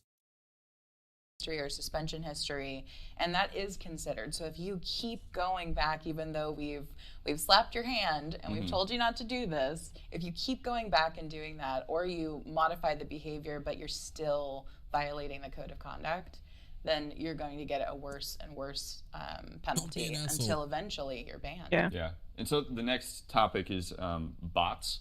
I know people have been talking about bots in our game, and I'll add on to this before they skip over the banning thing. In my personal opinion, if you falsely report someone, you should be suspended for a month. And every time you falsely report, you add on an additional month. If you hit 6 months, you're perma. Scott, this question's probably for you, which is, like, if I report a bot in the game, how long does it take for that report to kind of be a meaningful 28 days impact? So like Katie said, we keep track of all those reports. Like, we don't throw those away or anything. Yeah, you do. And They they're always expire. there to reference. They actually expire. If you look at the, if you pull up and request the information about you, you can see reports do expire. So, considering we have level 60 bots, this isn't true. What we want to be careful of is basing any like penalty action entirely on reports, because I know there have been rumors and things that players can just use reporting as a weapon against other players to ban, the company leader of another company right before a war or something. We don't do that, and Except it's happened A lot. Still happening. Still happening a lot. In fact, it's a well-known fact. If you're one of the people on the roster to go to war, don't say a fucking word in global. Yep. That's a real thing. So that's a lie. one of the reasons why it takes a little bit longer to get bots out of the world is because we don't just base it off of reports. We also have to. I agree with that statement, right? To investigate a report instead of just blatantly just report, like, banning someone. I 100% agree with that, right? Because of the abuse system that we currently have where false reports are a fucking thing. The problem that I have is you have level 60 bots that have been reported at level 5. Mm-hmm. Broski. Really? We see them all the time. I have sent live, listen, I've recorded in-game bots, right? Went to the forums, or not the forums, went to the customer support, sent in a video evidence, and I can actually go check right now and see if they watched it. They didn't. Those bots are still around. Wonderful World is a bot. Mm-hmm. It's a bot, and he's still botting. So, no. Full of shit. Take those reports and then analyze like telemetry and logs and other things to try and sort of like prove that there is bot. So telemetry tracking. Okay, well, so what telemetry tracking is, if you look in the game, let me make sure you can actually see my cursor in game. Can you see it? Okay, good. Up here, positioning, right? That's the telemetry that you're sending to the server that he's referring to. So if your telemetry looks like someone that's been botting, right, same behavior and pattern, they'll categorize you as a bot. I saw people teleporting and speed hacking. You're telling me your telemetry does not issue that?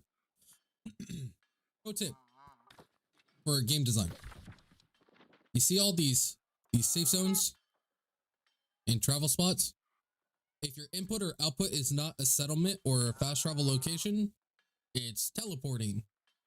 Yeah. For example, if I was in Morningdale and I'm over here at Marsic, and then randomly I'm all the way over at, oh no, pick Bronze Throat Burrow within 2 seconds, I'm speed hacking or teleporting. Why does the game not recognize that and ban me immediately? I don't It know. should. It should. You can easily code in all these locations. You have positioning. Like, look how accurate this positioning is. It's down to the third decimal. This shit is accurate. Look, if you see how quickly the third and second digit are scaling, that's insane. You could easily map the whole route around the settlements and the fast travels, and you can ban people based on speed hack. Just speed hack, like speed detection, right? So there's interesting factors, because here's the thing: if you were to put in place like the detection will automatically ban individuals that are exceeding a certain amount of speed over, like, say 3 seconds, as in there's no critical thing in the game that will cause you to move over 3 seconds anyways at a high rate, easy detection for a ban, right? Because these people, they don't even toggle it that much. They're like, oh shit, I'm getting fucked. They'll turn it on and they'll run for like 10 seconds away. Ban them, dude. What's the issue? And then you can put in, you can also do it based on distance. Like, what is the maximum distance in the game that can, there's so many like variations that you can go with this in order to implement an actual detection to ban individuals that are using hacks, exploits, and cheats, right? Because the speed hack should not be a thing. That's crazy. That's the easiest There are certain detection in things the we world. look for. You know, there are indicators like thresholds of playtime or repeated activity or things that like we very Do not do playtime as a factor. unlikely for a player to do. But even then, it's not, you know, super trivial just from looking at that information that someone is a bot or isn't. And so, you know, our goal is not to ban players just that are getting reported or players that have a certain play style. You know, there are definitely players that just run around gathering things all the time. And it would be, you know, horrible to ban them. Like when we were looking at gather bots and we accidentally got some folks in companies that their whole job for their company was gathering and crafting. And because they're so good at what they do. I will tell you this firsthand. A bot is not a good gatherer. No. The only thing that makes a bot strong is it takes no effort to run. So saying, oh, they're so good at what they do, that's why they get so much. That's a fucking insult. I do gathering and I'm very efficient about my gathering, right? Like, I'm telling you right now, if I want to go grind out like 3K Orichalcum, I can do that right now. You know, it'll take me like 2 hours to do or whatever, but I can go fucking get that knocked out, no problem. Saying that a player is too good at gathering and that's why they got flagged for being a bot, that's not a fucking thing. No. Bots are slow. They're not intelligent. They walk up to every single node and they double interact to see if they can interact with it. And if they can't, they move on to the next location. You telling me that little basic ass shit isn't detectable? That's crazy. That's beyond me. So don't ever fucking say that a player got banned because they're too good at gathering because you thought they were a bot. Like, that's a fucking insult. The honest discussion at the table was like, well, no human would ever be able to hit that, right? You know? And then later we're like, yep, actually. Oh, so their bot detection is based on quantity, not efficiency? Well, that's also dumb because a lot of people do gather the fuck out of stuff because they feel that they're always behind. So it drives them further to gather more than anyone else. Like, shit, how much fucking star metal did we have that? Like, for example, most players don't sit with fucking 100 and some odd Asmodium in their bank. Oh. Me and Icera do. Right? We actually get those high numbers because of how much we farm Orichalcum and all this. I always implement into our farms. Like, we have private farms that I don't talk about on the stream where we go there because there's a bunch of things that we want to get from those locations. So we're very efficient at what we do. So we have these mountains of stockpiles. For example, most players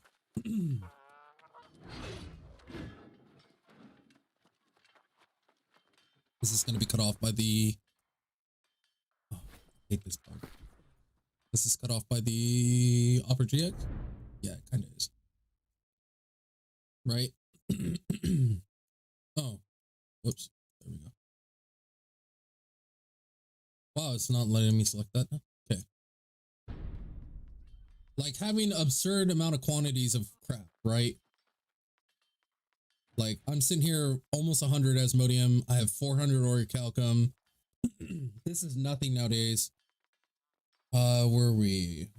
Where are we? Like, just because I can get like almost 100 air quintessences doesn't mean I'm botting, right?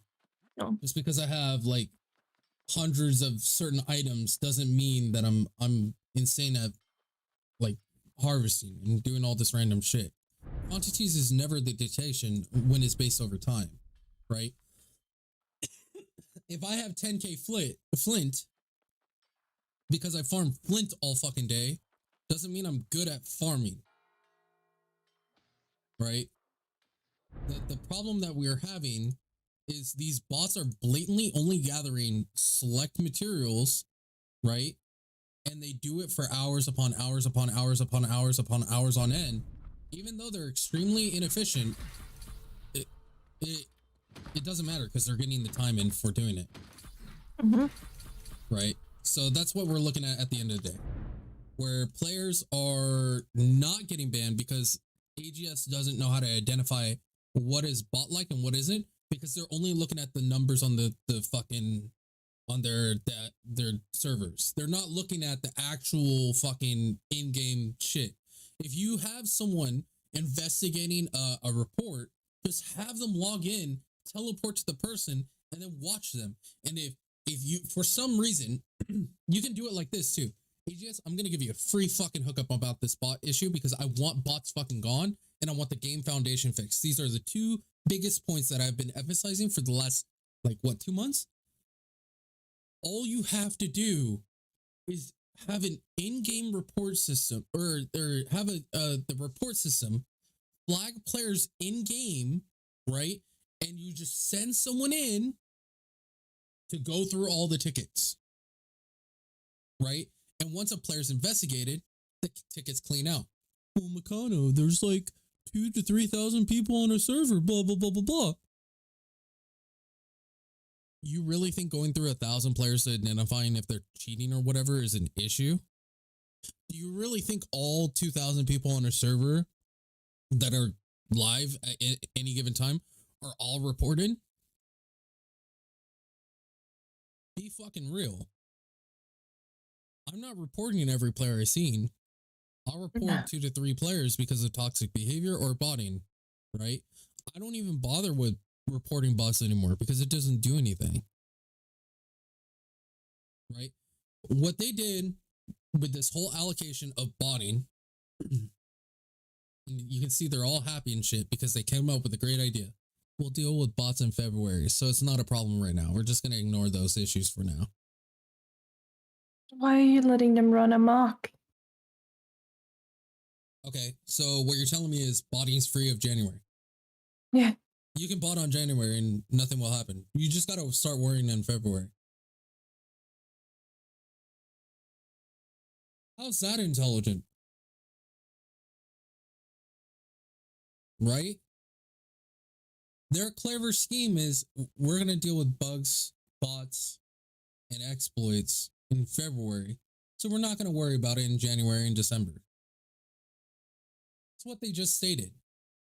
Right? And you see, like, oh, you know, like we falsely banned individuals that were actually just players. So you're telling me you didn't have someone log in and watch the person for like 5 minutes? Like, bots are very easy.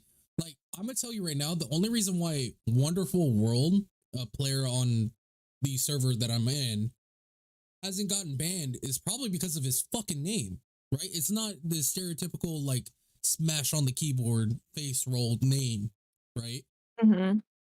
But it's a fucking bot. The guy bots. All he does is bot. There's a few Yeah. humans that can do that. So that's one of those instances. Quantity where, is not a where we thought we were detection making of- the right of call, and then bots. we heard the Behaviors. reports, we heard the players, and we made adjustments based on that so that we could correctly identify the bots instead of just the really great gatherers. Yeah. And just Really to cap gay that discussion gatherers, off, that's I a mean, fucking there, insult. There are bots still, you know, that like all MMOs, we have bots still in the world. We're never stopping going after those. And so some people might ask, well, why is this bot, you know, like I've reported it, it's still there.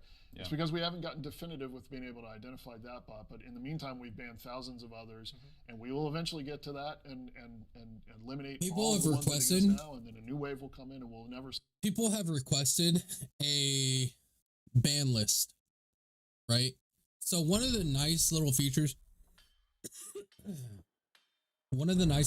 is if you want to see if a bot gets banned, when you report someone, I'm just going to use Varkari for an example. See this little block feature? It automatically puts someone on your block list. I know the socials get bugged out sometimes. Maybe I should move that a little bit more. Let me move it a little bit more. Okay. When you come down to your block list, right, you can kind of see their online and offline status. For example, Pokok and this person, they were spammers in global, right? But then you look at this. I reported this guy when he was like level 30. Really? How about this one? Really? You can see who you reported if they're still online. You can see it. It's not hard. Because they automatically add the block feature, you don't have to block the person after you report them. You can just go in, report the individual, like the bot, and then you can keep tabs right here. Not hard. Factionless level 60s is what these are going to be before they actually get, like, nuked. It's a fucking insult. Ban thousands of bots, yet Stop working on all those people I reported in game. I also followed up with the submission to website. I always do both when I report someone. How do you prioritize bugs that come in, or exploits that type of thing? So on my team, what we do is first when we have a report from players or even from our own QA, we have QA verify it. And we create a ticket for it that then goes out to each gameplay team or server team or engine team or the appropriate team for that issue. And then each sub-team sort of triages it themselves in terms of priority. And a lot of the times we use player impact as, why is it important to fix right now? There's only so much time in the day, there's only so many people on the team, and we have a lot of different competing priorities. So we try and Weapon make sure swap. like exploits and things of that nature are like the highest priority. Maybe like a misspelling or something would be a lower priority. But even in those cases, different people work on different things. So we could desynchronization, fix typos or data issues. Engineers are working on combat more issues. systemic fixes. Should be to number things. one. And it's just a matter of You want your bandwidth game to feel impact fluid, and it doesn't what right we now. get the best ROI on. There's also a component of time. Sometimes little bugs, if they go too long, like we might say like, oh, it's not a very priority. It's just a little, it's a problem in display, for instance, on a weapon, and it's got the wrong value on it. We might say, well, that's, it's not as big a priority as the other bugs we're working on right now, but after it's been on the pile for a while, it actually kind of gets elevated, and and so we take deliberate schedule time to deal with. Rich is the more fucking minor smart, bugs man. that normally wouldn't be in a priority scheme. Promote him to game because director. we know having them there persistently is really annoying. Yeah, not to get too into the weeds there, but No, please do. If people Into are the interested, weeds. yeah, if people are interested in this topic. So we also have in-game reporting, which is where we determine the impact. So how many players have reported when you go to game and submit feedback and you tell us that there's an issue. We use that to determine priority, see like what the impact is there. We also use forums. Don't tell anybody, but we use Reddit. So we listen to players to see what is impacting them, because we might think, oh, the number of reports is the impact, and so we might use that. But as we've grown since launch, we've realized that it's not just the number of reports that we get, but it's the context. You lost 90% of your player base. Something might be happening to only 100 of our players, but for them it's game breaking. That's going to make the top of our list. That's going to go all the way to the top. And I know that some things have taken a while for us to address, like the weapon swapping, transfer servers because of a pending or stuck contract. That's something that we are looking at every day. I'm in a meeting where we discuss our top issues, and it is always the first thing that we discuss is where are we at with that, and it's not a simple problem Or to movement solve. And bugs. so that goes back to what Rich is talking Yeah, about. that's what with decent it. kids baby. There's also this Oh. component of not just impact but time, and then Oh, well, also I guess yours what's would be a lot more. necessary. So because of the impact plus the amount of time it's taken, that's why it's made it to the top of our list, even though the number of players that are impacted is fairly small compared to the rest of our population. So Okay, awesome. And so, I mean, it can be kind of a dicey thing to find an exploit, right? And you want to report it to us, but you don't want to tell everybody what the exploit is because then it might, please don't. alter alter the ecosystem. Yeah. What is the best way for somebody to report an exploit to us? On the forums, so Yeah. everyone starts using it, so it has to be addressed, like VG movement bug. Right Mhm. now we have forums and we have in-game feedback, but if it's something that's like really bad, or it's something where you suspect that someone's using an exploit or like a dupe or something like that, you can always message us on the forums. So anybody who has a dev or community manager tag, you can message them directly. Don't post it everywhere. And if there's an Post it everywhere so they're forced to address the issue. I'm Yep. dead serious. I'm dead serious. Even if it jeopardizes the game for a little while, the issue needs to be fixed. Because when you have hidden issues or private dupes or stuff like that go on for so long, they can't just roll back all the damage that's done, right? Post it everywhere, so it has to be addressed the moment it gets out there. So if you found a duplication, post it on Reddit, the forums, everywhere. Make YouTube videos on how to do it. Like, seriously, spread the shit out of it. The reason why I'm so advocate about doing that is because it forces their hand to have to address it. Yep. Right? What she's saying is, oh, just DM it to us. We'll handle it. Don't fucking No, do that. don't fucking do it. privately hush it. No, because what happens is that issue will be pushed off into a later date than it needs to be done. Right? Because they're like, oh, well, it's not happening not everyone's using it, so it's okay. No, it has to be addressed immediately. You guys don't fucking handle anything the moment it goes wrong unless everyone's fucking doing it. Right now, everyone's abusing the shit out of the Void Gauntlet lunge. Right? You see it all the time. You want to know how to do it? It's Void Gauntlet dodge into activating Vorpal Blade. You do that, you'll travel rocket speed across the fucking map. Yep. Right? People do it all fucking day long. They have macros for doing it. And it's been around since December. Right? Like early December. Because they haven't addressed these issues, it's proof that we need to blow things up out of proportion so it gets addressed. It's game breaking. These issues are game breaking, but it just doesn't care about its community, so they're not really addressing things. another bug that you want us to fix and you post this live and everybody uses it, well, we're not going to be focusing on that bug anymore, and we're going to be all hands on deck to fix that. Hey, that's a fucking lie, because if it ruins your server economy in games, you will be forced to handle it. So like, Yep. we just need to make sure that we're being very careful with the way those are reported. In the meantime, our community managers are doing some cool stuff and some research to see if there's like a shadow forum situation that we can set up where people can feel safe to report without reports, without it going everywhere. So there's Feel safe to report? You can report in game if you see it. And you What wanna, she's like, talking point out about the source. is a way to report something without everybody knowing about it. I want to let you guys into a little background stuff. Okay? I used to be huge into exploiting. And I'm not talking about like recently. I haven't done this in years. I'm talking back when I used to play like early game of WoW, Diablo 2, a lot of like games like that, like early Blizzard. I was heavy into finding exploits and abusing them maliciously.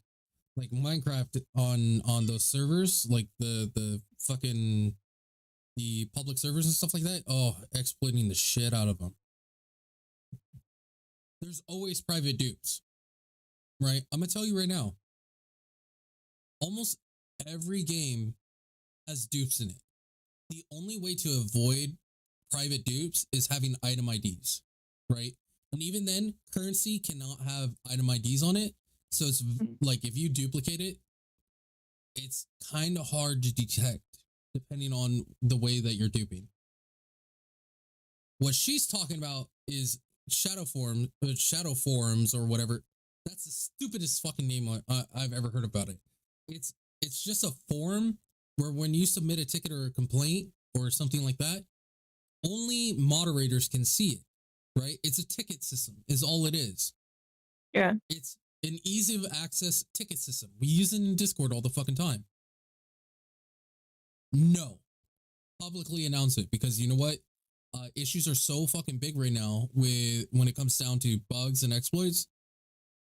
It needs to be abused maliciously and damage the game and further downgrade the reputation of AGS before it gets addressed. And it's fucking toxic. Specifically is using it, or where an exploit can be I don't used. even know You can why use that even in-game came as reporting tool. It solution tells us where you're to at, their and you mind. provide It's your not location. a solution. So if They you need to use handle that, the you bugs will also see immediately that. It's just that if and it not have needs shitty done netcode. fast, the forums Yeah, but the fact they even came up with that idea and thought, oh, this is what we need. What? And Well, the reason why is because Josh Strife Hayes announced something about this. And he talked about how I can actually show you guys.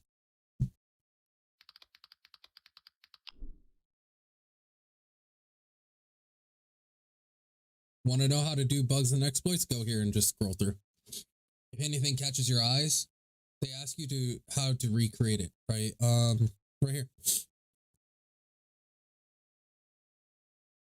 Oh.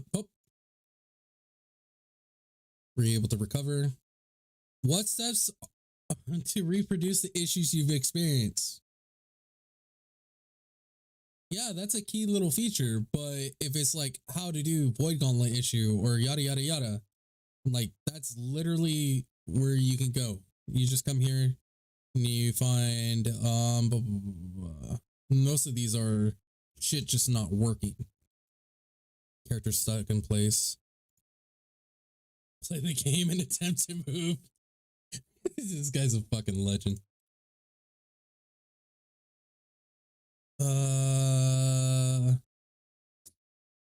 Well, I'm not gonna sit here all day going through this shit.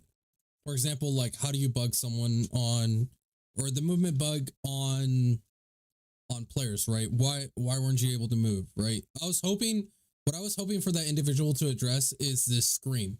So there's two ways of bugging someone's movement. It's double wrecking ball and double petrifying scream. If you have double petrifying scream on a target, it will lock their movement. If you do double wrecking ball on a same target, it will lock their movement. Petrifying scream is probably the easier of the two. Just as an example, like literally just as an example. even if it's just a message on the forum, like we take that oh seriously. yeah, back to the topic. That's why they were talking about shadow forums or whatever the fuck label, mysterious, dark, mythical forums to report your issues. Because you can literally look on the forums and figure out how to reproduce a lot of issues. And the proper solution is having a team dedicated to fixing those fucking issues. We will prioritize it if Yes. if there's a report of a dupe or economy breaking bug or something like that, that will get to the top of the list. Right. And we don't need to make a YouTube video about it, because when that happens, then suddenly everyone's doing it, or not everyone.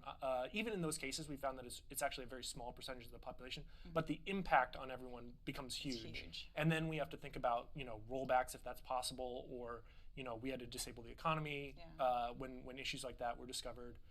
So it's a really big negative if an exploit like that gets widely distributed. Yeah. Well, here's the solution for it. If you guys actually reacted and handled these issues as soon as you found out about them, then people wouldn't take these extreme stances. The reason why a lot of individuals go through with the whole mass spread duping and stuff like that is because they want the dupe fix. Right? It's already been proven that AGS is only forced to react when you do widespread shit like that. And so, to me, it's a very toxic thing for these individuals to be like, oh, we don't want you spreading the word about it, but you're not doing anything about it. Yeah. Right? It takes you so long to react. Why? why wouldn't we spread the fuck out of it? We want you to, there's something called all hands on deck, right? It's stereotypical fucking Navy term and shit like that, where all hands on deck means everyone needs to be fucking ready to go, right? Everyone needs to be at optimal alertness. They need to be ready to fucking go. If a dupe ends up breaking the server economy, you guys may not call the all hands on deck until after the problem has already did so much fucking damage. So in my opinion, right, in order to prevent this from being a long drawn out issue where someone actually gains advantage of it, because there's the thing, if someone's been using this dupe and wasn't caught using the dupe, but someone else was using the dupe in a much larger scale and was very blatant about it, well, my guy, you're only catching the people that you saw. All the people that were doing it very quietly never got caught. Mhm. So that's why we publicize it, because we want everyone to be locked out from doing that. Right? Let's not I'd rather shut see the down servers go health offline for transfers fucking a day Yeah, we than to have less fun. break the economy for months on end. Just to emphasize, so the in-game reporting actually gives us a ton of context. So if you have an opportunity using the in-game reporting for exploits, it tells us where you are, it tells us what's going on in the world. So it's a good tool. The other thing that I want to mention is if you're reporting an exploit and you're not trying to be clever and reporting it after you've used it 100 times, there are no repercussions to, like, I did this once and it happened to me, that seems really odd, and reporting it. We don't, like, we don't ban people. We actually congratulate and thank them for doing that, because that's really valuable information for us. We have had some people, it's like, I want to report the thing that What he's making is a very valid point. If you're abusing an exploit and then you're reporting it after you've abused it maliciously, you're a piece of shit. Yeah. Like, thank you for reporting it, but you already benefited off of it, so you're still a piece of shit. In my opinion, if Aegis wants to do really well on this, you know how a lot of private dupes get banned or get caught? You hire exploiters. Yeah. Swear to God, the people that are doing the dupes, you hire them.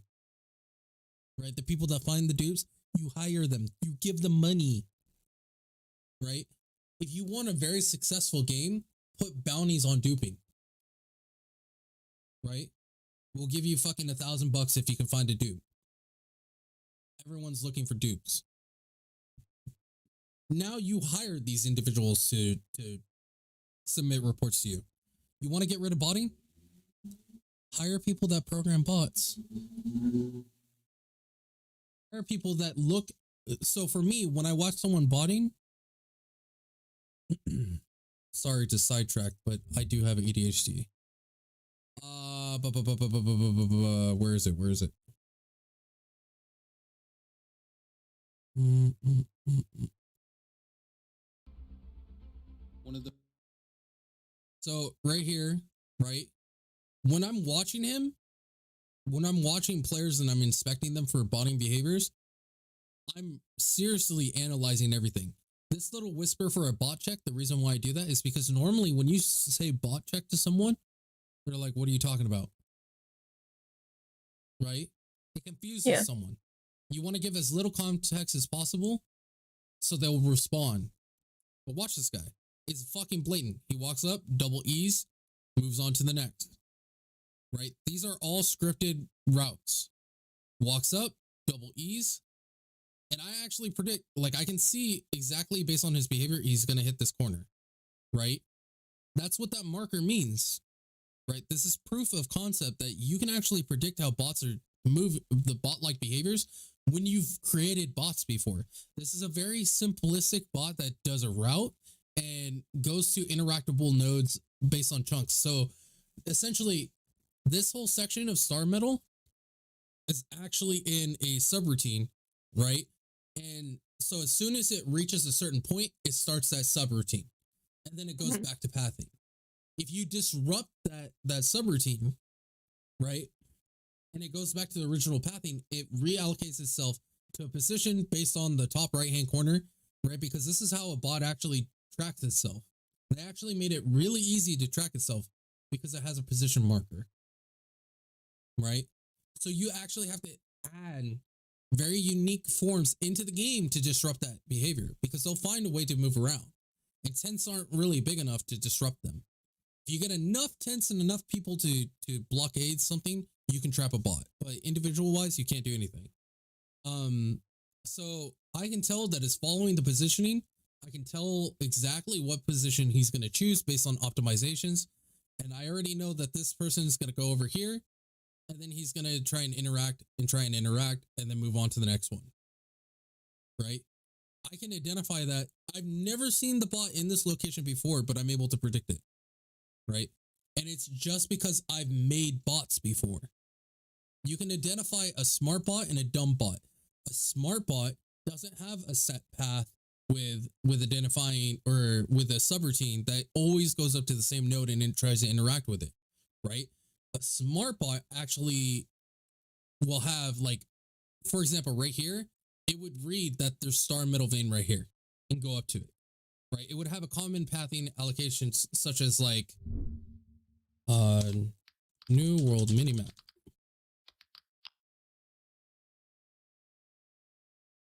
Is that the actual one? I can actually do this. Nah.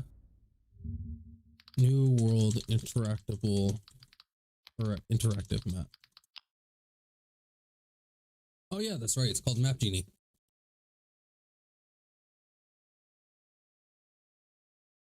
So a smart bot would actually set up pathings for, oh, this looks way fucking different. Wow, this looks so different. Okay, anyways, star middle. So what it'll do is it'll path like, oh, it's gonna go this way, this way, this way, this way, this way, this way, this way, this way, this way. You know, as short of a route as possible. Usually you would have someone go in and do what is called mapping, which is coordinate mapping. And so it'll pull key at time frames, the positioning based on the top right hand corner of the screen. And then it will log those in, so the bot will actually try and go to those locations each time, right? And if it has an issue, you can add more points, so more frequent updates of the actual timing, and then it will work that way, right? And then it will actually look at what is being rendered in, such as the star metal, and it will go up and interact with it. These bots are so dumb, they'll try and interact with things that aren't even there, which means they're really easy to patch out and fix. That I just did 20 times that occurred. And now that I've made absolutely sure for the 50th time. Yeah. Just to be clear, that does not make it okay. So the first time, great. Maybe you didn't notice the second time. You know, okay, pass that down. Don't try to play that game. Yeah. And exploits also are a great thing to play with on the PTR, because the PTR doesn't impact the rest of the game from an economy standpoint. And so we actually encourage people, like, if you think something might be an exploit, go and test it on the PTR, and then report it to us that way, because no harm, no foul. If you're on the PTR, you're not really breaking any live server economy. Most of your exploiters and dupers are fucking silent, bro. PTR and you're checking it there. Still, they're not gonna say a goddamn thing. Ways, like message us a lot of the dupes that we had were actually from beta and alpha. We don't want to broadcast that. We don't want to have to take the trade. It's just unreported beta and alpha exploits. Yeah, exactly. And then once it got to the live server, it was abused maliciously. We have a lot more coming up to talk about New World, so stick around. Great times if you count the trophies.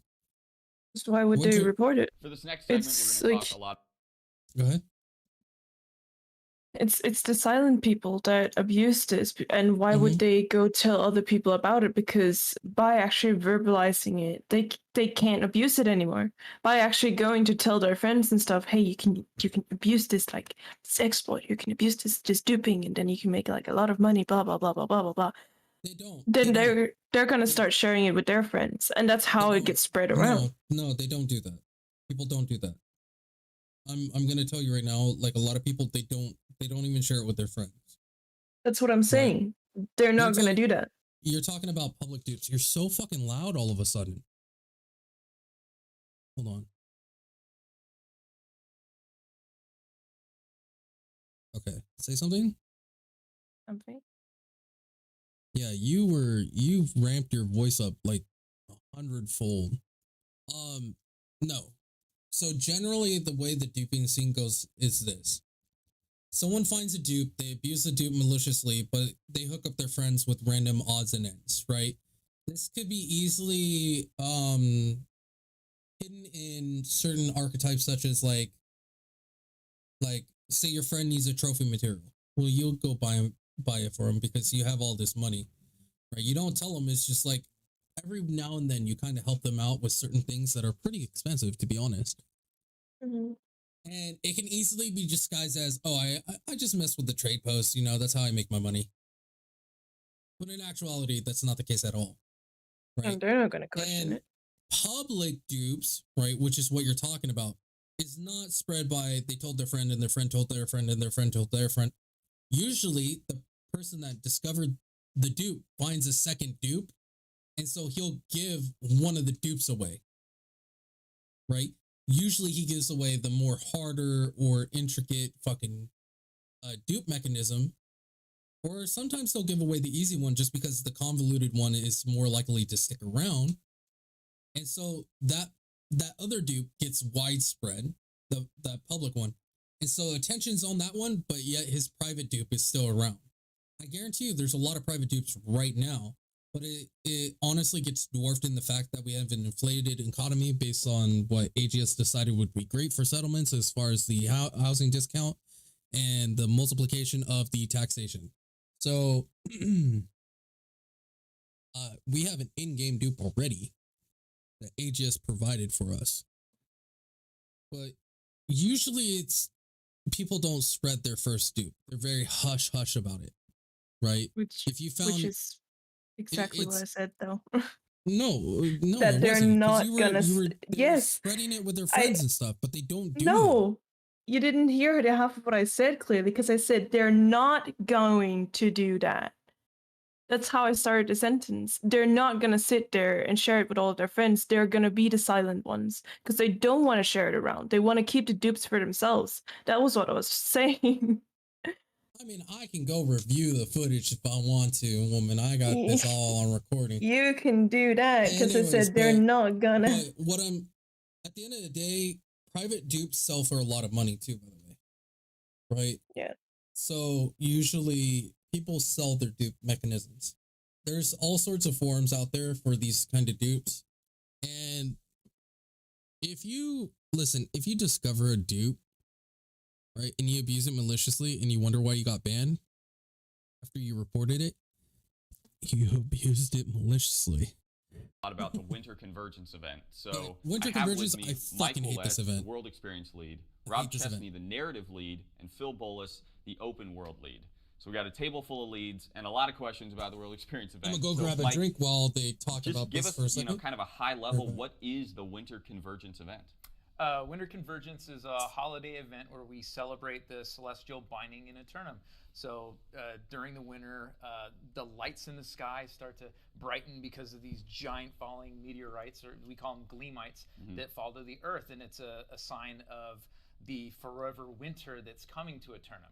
And alongside that, the Winter Wanderer, who's this giant mystical yeti, also appears in winter villages across Eternum, spreading the word of the coming forever winter, and then saying how we need to bind together to fight back against it. So coming together, bringing warmth amongst players socially, but then participating in a ton of fun activities for players of all levels. Yes, is this something? This is that's how gonna, like, little I consider kind of the fucking Winter repaint Convergence. the landscape of Eternum, the lights This in the is how sky. little I or is it care gonna be about kind of, Convergence. I'll go grab a fucking centralized drink and into, let it one auto space play that through. everyone's gonna have to go to. So the Winter Convergence takes place all across. If you want to scale and look at something and kind of gauge how cool or how interesting or how impactful something is, ask yourself 6 months down the line, am I going to remember this? Winter Convergence? No. Across Eternum, you'll see pockets of areas that have been kind of taken over by the forever winter. So there's going to be frozen caves that have frigid folk and bad yetis that you need to go. You could have toned this up or scaled this up to 1,000 by actually adding a new lost or a new family enemy faction family. Call it the Frozen. Mm-hmm. Food for thought. It's where they were going with this, but they didn't. And fight against. You'll see big changes to settlements. You'll see brand new holiday trees that you can go interact with. Imagine having like and get frozen presents. zombies and You frozen can also go to the winter villages yetis that are and all across this the map shit. to see Yeah. the Winter Wanderer, to get quests from him. Would have been a huge to turn thing. in tokens to get tons of rewards that Phil's going to talk about later. Tons of So rewards. You mean food? everywhere you kind of see this impact. Literally the only thing So that's worth it's a value. Very fun activity. The statues are kind of that cool. changes I'll add that kind the of statues like are cool your if you want to collect perception those. of what But happens they're so here, expensive. It's and it's more better stuff that just we wanna do buy like this fucking in the food. future. It's a little bit more Yeah. dynamic and fun. Right, just Sweet. buy food and sell the food after everyone's spent all their Let me tell shit, you, and when then you walk you'll into make money off settlements, of you're it. gonna know it's winter. I mean, Frigid Folk is like a great band name, also. It's- It's out there. Yeah. It's out there. We've got the treatments in a lot of the settlements, so it feels like the holidays upon Eternum, and then we've also got our winter villages, which is, the winter convergence to the max, where Yeah. it really feels like you're stepping into a new part of Eternum, which is going to be really cool for players. Yeah, and so, in the open world, maybe you can answer this. This is the first event that we're bringing to New World.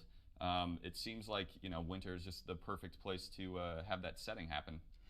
Yeah, I think when we look at when the game released in September, the time leading up to now, I think this was the perfect moment to release a big event in the world, and it just coincides really nicely with the holiday season where we have an opportunity to come together and spend a little bit more time playing games typically during this time.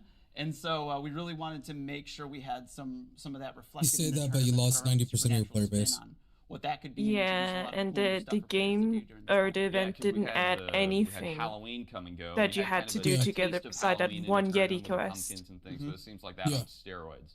So Beside that, you super were awesome. you were just Putting it competing like- other yeah. players for Gleamite There and was- stuff there- like there was, that. like some Christmas Yeah, junkies honestly, too, the shit too. wasn't Because really they're working on memorable this, like, I whatsoever. was shocked to get in and read the first documentation on The one of tree was events. pretty. There was, The like, trees are people pretty. were Yeah, working I on will this say for a like long some of the time. decor Like, and some stuff of is the kind of cool. earliest The art plans team were really does years carry this ago. game, but Yeah, and they really wanted to the celebrate winter those event was differences that pretty exist on the trash, tournament, where in my opinion. it is a jovial time, but it has this like eerie sense of darkness and a little bit of dread of like Yeah, what yeah. could happen. So everything is not as it seems on a tournament. There's always that element of danger. As the narrative lead, You see, seeing this, you can kind of see this guy's excited and he's kind of going somewhere with it. And I feel like if he had a little bit more support, he could have gotten those feelings.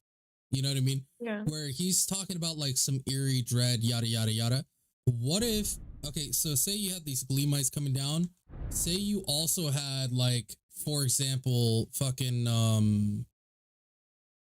whatchamacallit, like those ice caves popping up out of nowhere, random events, yada, yada. We don't have that now, right? We don't. Here, let me move the Opera GX.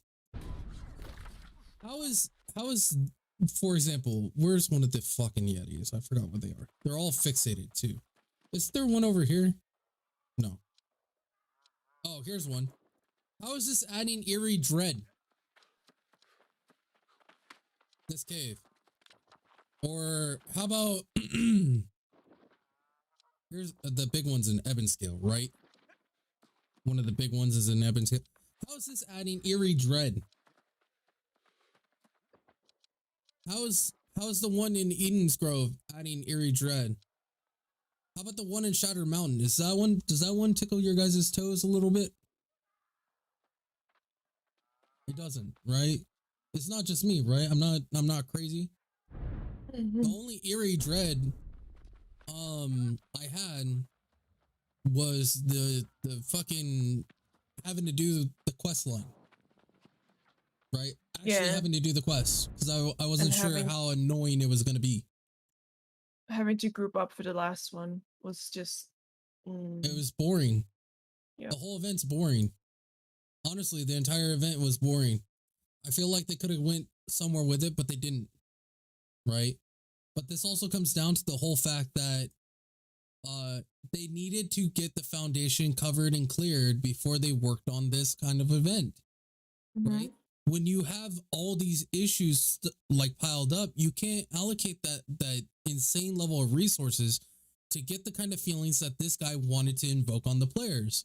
Which, honestly, what he wanted the game to feel like from the Winter Grasp event, I would 100% be down. Yeah. Right?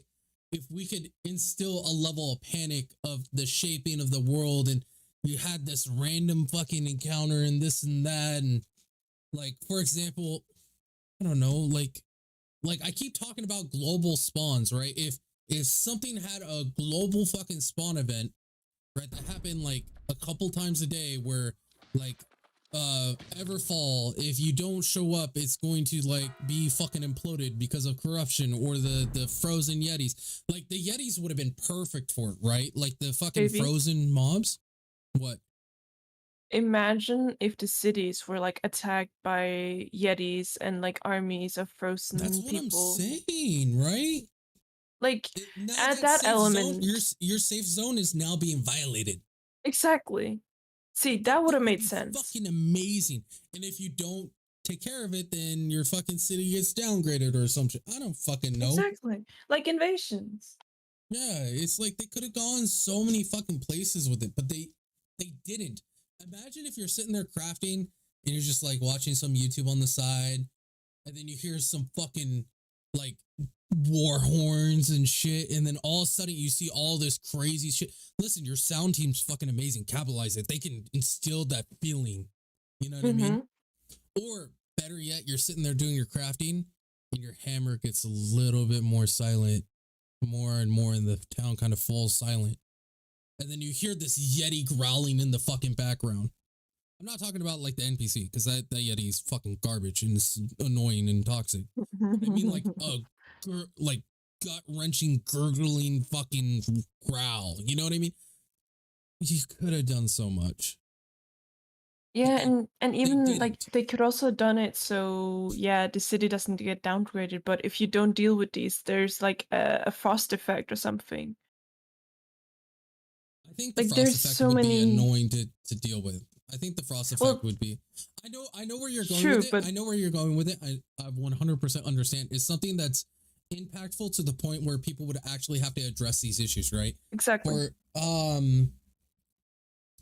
I think the downgrade is also a bad recommendation too, as well, right? Because it's something that's already used, so why use it again? But what Yeah, if you already have here, it with here, here, innovations and I got you. wars. What if the Yetis or the Lost or the Corrupted fucked up the town so much you couldn't fucking grab your items from that town for an hour? Yeah. They're all there. All your stuff is still there, but that town is disabled. Right? You should have defended it, because now you don't have access to that town. Shit like that. So it would have been so nice, dude. They could have gone so far with it, but they didn't. Can you give us like kind of some background in like the lore of the Winter Convergence event, or kind of how it came to be? Yeah, and I think you know, Mike just mentioned that this idea that, I mean, Eternum is a pretty spooky, dark place. You know, there's the corrupted and the lost, and I mean, there's just threats at every turn. And so from the beginning, you know, we definitely knew we wanted the Winter Convergence event to be something, you know, happy and joyful, but yet it needs to be inside the spirit of what Eternum is and what New World is. But I mean, it's also really important for us in New World that it's not you know, even we're memorable. looking at There's cultures nothing across the memorable world. about We're it. not just trying to look at one culture. So we looked at, you know, what's consistent in all the different winter festivals across the world, and of course, the solstice is the big thing. And so that was kind of the start of it. This talk about the convergence and the dualism and the two things coming together. And then we pulled, you know, elements from a lot of different places. The Yeti, of course, comes from, you know, Asia. We have some very familiar Christmas elements to some people. And I think a Wendigo would have been a really nice ad too. Like Christmas market. Yeah. At least had that vibe. Very European. Very European, yeah. Yeah, and so, you know, we took all those elements, and in terms of like the backstory inside, Wendigo would have been better than a what Yeti. the Winter Wanderer is about is this idea that, honestly, you know, I want to see more every foresty year areas. There's this threat of I think winter. Reekwater's kind of on that right path, but it's so marshy. It's like a winter that would last a really long time, if not forever. I think a more forested hillside. The Winter Wanderer Big is, ass is area. a figure that shows up that rallies people to bring happiness and joy and cheer and giving and generosity and community spirit to help ward off this threat that can come. There's also this sort of like, there's a backstory to the character of the Winter Wanderer. Yeah, that it we're didn't. only hinting at right now. Did So there's anyone kind of get more these to come feelings as from we the Winter build about Convergence? him and, like, how he became. Did anyone who get he is, together and for the his Winter relationship to Convention? the other Yetis, 'cause Did there's anyone also feel that? a history there. Right. So we'll I probably mean, me and the see wife did all more the shit in the together, but future of some new events and ways they're all tying in together. So I'm we sure do you think everything about that together anyways. constantly as It an didn't area. bring us more together. Well, yeah, and I think too, like the winter event, like And it didn't bring us I that imagine extra over the joy. years we'll evolve Dude, it. Like we're going to be I think we adding. only certain played it for like a features week, to it, right? Like that. And so the story. Yeah. Winter Convergence, like So actually you'll focus see, on it. You know, more It of the just doesn't story, add but, anything. Activities will increase. Like right now, a lot of the stuff you do is finding. And I lost don't go looking for presidents, Gleamite anymore. It's just crafting like things for on my your farming route, territory. It could be, like, if the toys and Gleamite's gifts, down, then sure I go to level grab up, it, the but traits it's not in something town, which will intentionally I'm Yeah. looking for. give you even better presents and rewards. Mhm. So the more activities that you do, the more that builds up. Well, that I rep. do Then you also have an give us opportunity to go Gleamite into the shop and locations, get even farm better like on our farming routes and stuff like that. Great segue, Mm-hmm. because I have a question for you, Phil. Yeah. Can you tell us about the rewards? Like, what can players expect when they And, jump like, in your and little- engage with all this your Winter Convergence event stuff? For Farming. sure. There's a lot to So to discuss say. here, I think. Your We've farming route has really it too.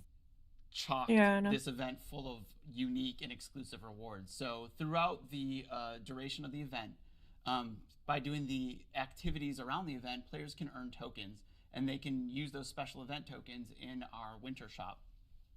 And in the shop, they'll be able to get It's still way too exclusive, expensive. furnishings and decorations for their house, including animal ice sculptures, which are really neat. Yeah, That's cool. And That's one thing pay for that them? exclusive new Yeah. sets of armor. Let's be honest. If it wasn't seasonal, would you want those things? not really, no. I know you personally wanted them just because they were in season. Yeah. If they were out, if it was out of season, would you want them? Mm, Not really. No. They're kind of dull. They don't really add that much to it. It's like the Halloween shit, right? The little floating head. People don't have that up anymore. It's out of season. exactly. The shop, Like the all items are garbage, right? The items are actually garbage. The perks on them are not like impactful in any way. No one felt like they had to get the items.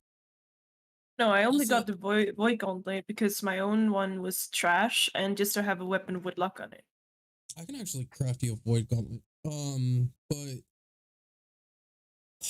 at the end of the day, if you want your event to kick off really well, people need to be inspired, and you have to invoke a lot of different feelings. This event did none of that. This event felt very much like Destiny 2, and no one likes Destiny 2 event frameworks. as well as new sets of weapons. No They one have, wants like, to a really feel nice, like they have to awesome grind for looking something that Frozen is theme. non-existent. And at Yeah, the that's top what I end, was we're about to also say, giving that players, MMORPGs need to a learn skin that even is, though it's an inspired by exclusive what the item, Winter Wanderers wear. people So it's this don't nice, want to farm for floating like cloak 3 that you can years get. just to It's get really cool. one item. As well as a house pet, Mhm. which is a toy rabbit. And, They want to enjoy your an event, emote, they want to an get the exclusive emote items, deemed, to the but event. they don't want to make it a full-time job. Good. Frigid, Here's you're the cold. thing that they could have done with this if they added transmog, right? Imagine if they added transmog and that the items were more obtainable, everyone would be doing it, right? Just for the transmog. You know what I mean? But they only had one transmog item, right? Which is an item that you can't even dye because it's a skin. Skins are not dyeable. Which, And- please, fucking yeah, make it. it's fucking stupid. Skins should be dyeable. It blows my mind that skins are not dyeable. But that's not. Let me go back to the point. If you add cosmetics to your event, people will want those cosmetics if they're obtainable. No one wants to have to log in 200 hours for your fucking event to gain items that are not impactful, right? For example, I grab patterns because they're super cheap. Meanwhile, I can get the effects and the cosmetic looks of it. Right? They're only one coin, one token. So I can craft them. Right? And essentially what you're doing is just getting an item that you can craft. But now everyone's just doing timeless anyways. There's no point of grabbing those patterns. Right? Because rolling patterns are fucking dumb. The mode. Yeah. Nice. And then on top of that, you can also get patterns. And patterns is a new item that we're introducing too in our December release, where players can use that. And a pattern is a crafting recipe, a one-time use crafting recipe that will emulate the exact appearance of an item, but allows the crafter to craft that at whatever level they're capable of, and add and control their perks with the perk mods, and really control the recipe and build their own types of unique armor It's the sets with same their specific exact visuals. crafting formula as everything those will be else, available in the winter shop, as well as very the rare drops cosmetic, from interacting which with is the Tree of dumb. Light. Oh, okay, that's And cool. so depending on the crafting prowess, you'll be able Just to allow craft us to have super high gear transmogs. score, Every versions single of item the that you armor and looted weapons just that you can earn in the allow shop us too. to So be able That's to probably have the this best discount. thing that WoW ever implemented was the transmog. crafting gear and your Yep. trophies all ready to rock. Allow for us this to event. dye our Nice. skins. Payoff. Allow Yeah, us that's to. awesome. And it's safe to assume that Yeah. like the things that are happening, the things you get in during the event, they're obviously going to carry over once the event ends. Correct. Yep. Everything will carry over. You know, the window to earn it is only through the event, but everything you earn, it's going to stick around in Eternum for forever. What would it be if you couldn't keep your Christmas presents? Right? Yeah, take them away at the end of Christmas. It would be forever winter, Rob. Forever Oh, that's winter. right. Terrible. That's exactly it. Young Greg, when he gets his Christmas present, there is a 50% chance that it's broken by the end of Christmas Day. So I would usually lose about half of my Christmas presents. You drop them on the floor. I mean, what do you expect? Yeah. So that's why you buy digital presents that way. Boy. So Greg, one you more addition. scumbag. There's even more to talk Yeah. about. He's We're also not an actual introducing, scumbag, but that was ways that that was players funny. can increase their Buy expertise. digital. Yeah. Don't worry, they last in forever. December. Exactly. And through That the event, little we're self-advertisement. Yeah, that skins that you can't die.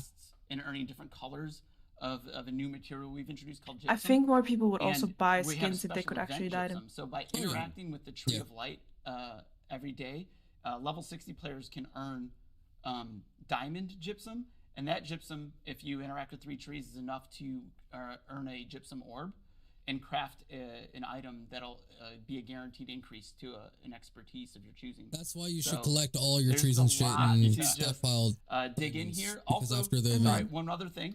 not obtainable. And wait, there's And one wait, more. from there's there. more. In the very bottom of the stocking. Right in the very, very bottom of the stocking, when you the first for all players, when you interact with the Tree of Light in the settlements, you'll get a special lockbox the first 3 100 gold. times that you interact with it per day, and that lockbox will Everyone have knows about that a already. coin reward and some silver, so that got it'll be a nothing to really add good to way for that. players to earn a little extra money. This in-game currency, for Yeah, this that's season. awesome. I mean, it sounds like the Winter Convergence event just like is like chock full of, new lore and creatures and visuals and things that everybody can jump into. So I'm really excited about it. I know a lot of the players out there are excited to jump in. So thanks for joining us, guys, and giving us a look into the Winter Convergence event. You bet. Yeah, no, thanks. All right. Absolutely.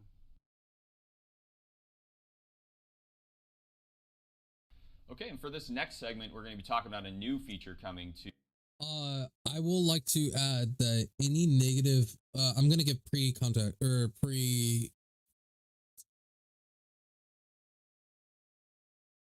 pre-context. I don't think that's the appropriate word. My opinions and feelings towards Mutator, I'm going to state right off the bat, is based on the situation of the fact that we have bugs in the game and the game doesn't function properly. I think mutators can be a good thing. There's going to be certain commentary that's actually going to be relevant to regardless of when they would release this.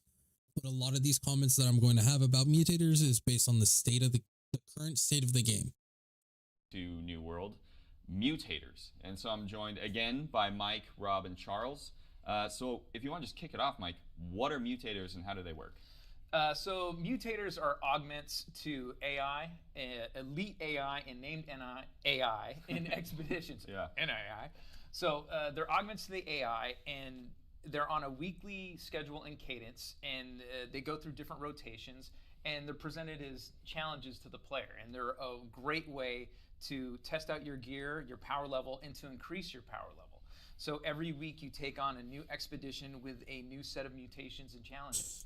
So you'll go sign up at the board. You go up with your group. You enter. You'll see the challenges before you actually enter. So you'll see what the week's challenges are. So you can better equip your gear, your consumables, and prep yourself to do several runs. And so expect to play this upcoming. It's something that we think is going to be super fun for a lot of our hardcore PvEers. Right. Because every single type of mutation presents a new and unique challenge. So as you're going through it, you might get shocked where certain enemies just start exploding, or they start leaving like areas of effect that you need to now navigate around.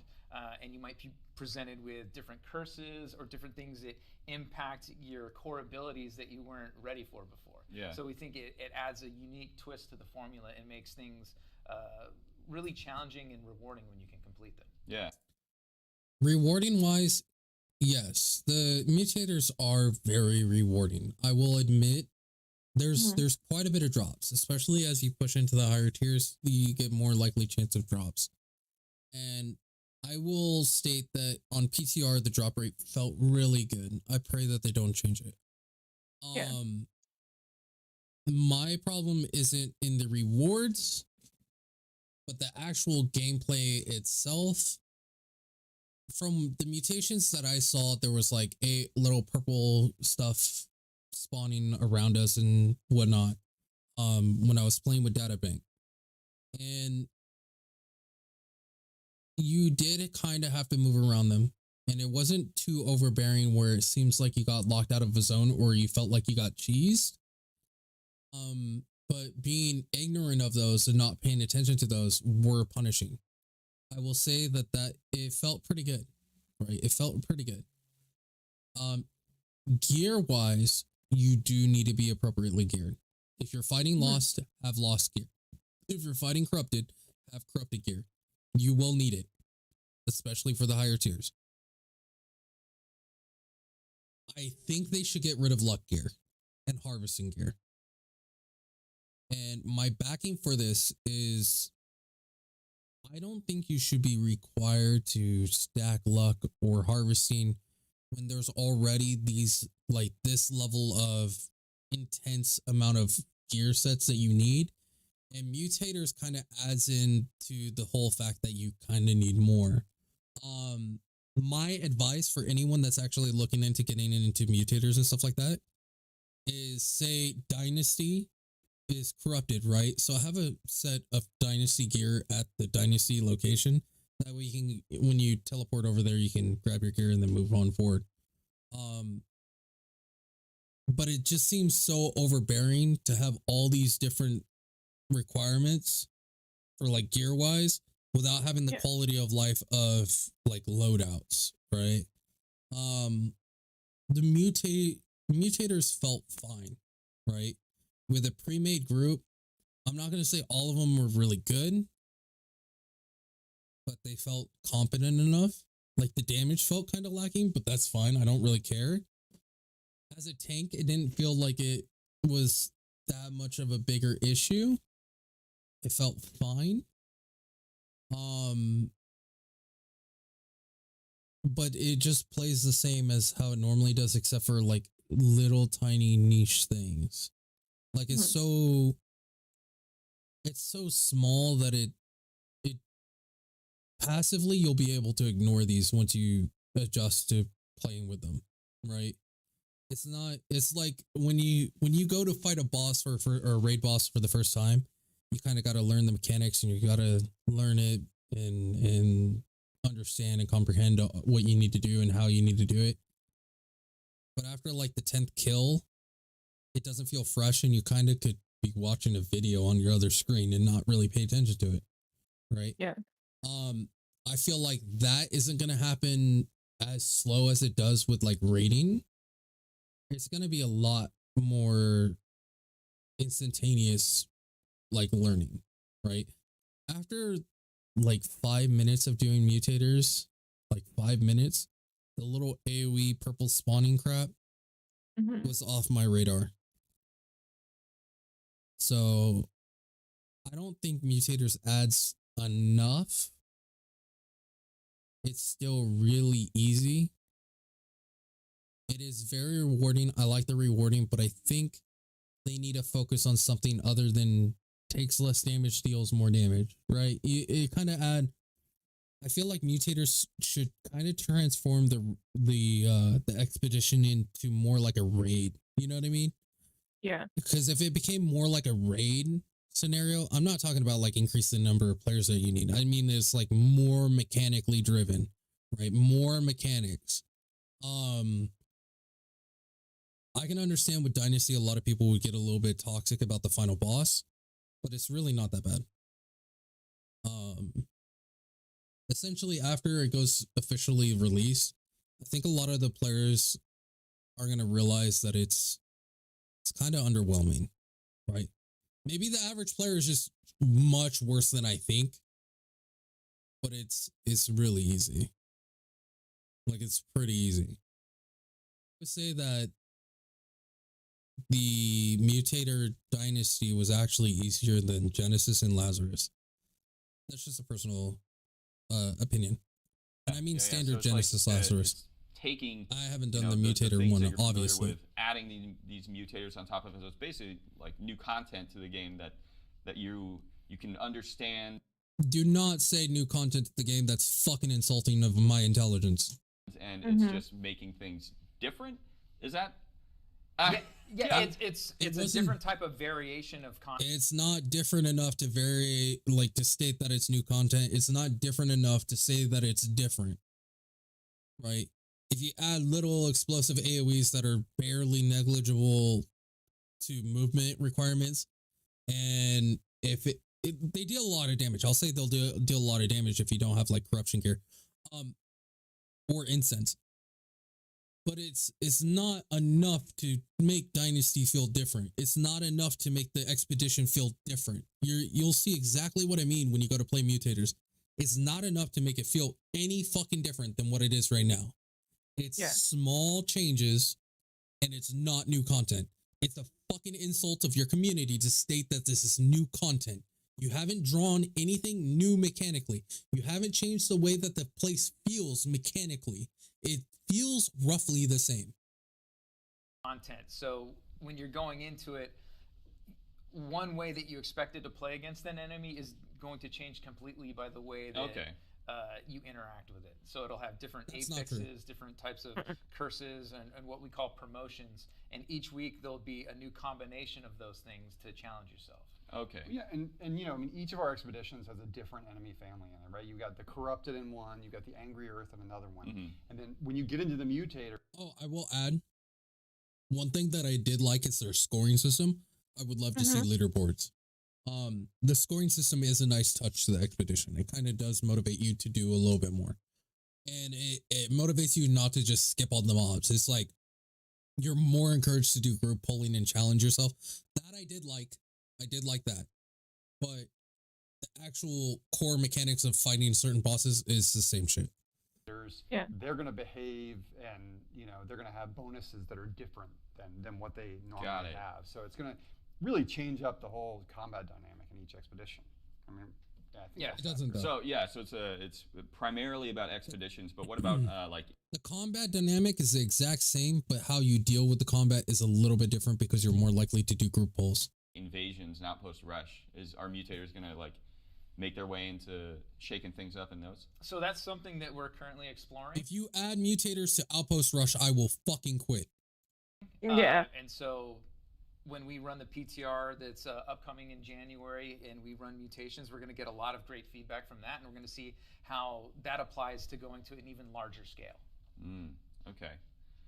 And so are there rewards? Are there like, Charles, are there like different rewards that come from doing something that has a mutator on it or mutations? Yes, absolutely. Each of the dungeon or each of the expeditions, there's a whole new unique like set of rewards for every single expedition that goes with mutators, and some sort of like rotating rewards as well, depending on what the mutations are. So we really wanted these like challenges for players to like feel really rewarding. I 100% support that. You know what I mean? If you have rotating stuff based on certain mutators, I support it.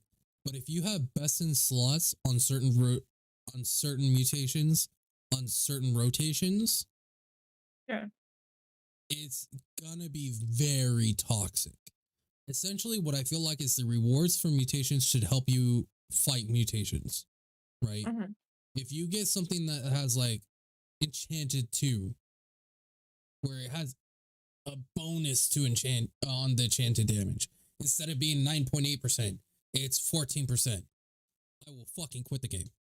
Not just in the content itself, but in the visuals Because that you get. there's other factors to put in on this. For example, if it's on rotation based on mutations, for example, if you have to wait for not just for it to go from a dynasty to Genesis to Lazarus back to dynasty, and you get the wrong mutation, so you can't get that best in slot fucking sword, there's also the chance you won't fucking get the sword. Right? Drop chance. That's a factor. If it's a guaranteed drop, then okay. But if I'm waiting for cycles of cycles, and it's already time gated because you can only have a certain amount of fucking keys to go in, and then on top of it, you have RNG as a major factor of being able to get these items. Yeah. Fuck no. Get from that. So there's a bunch of new unique sets with really cool visuals that I'm super excited for players to see. That'll just like feel like when you've accomplished these different challenges, you can show that off in town and be able to like really demonstrate your sort of. Every single MMORPG player agrees with that statement. Actually, let me grab what is this fucking name? Viva or something like that. What is it called? NPC something. It's like NPC some shit. Right. Oh, Viva La Dirt. Okay. It's called Viva La Dirt. Going off gear. This is every player. I'm gonna add Viva La Dirt to the bottom, by the way. Let me add it.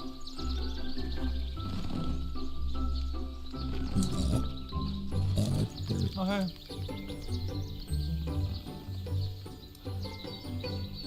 What's up? This is literally every MMORPG player.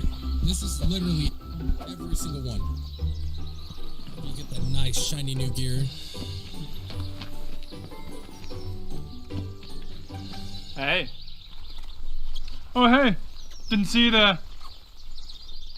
What's going on? Oh, nothing. Just hanging. Looks like you've got some new armor and you're trying to show it off to everyone.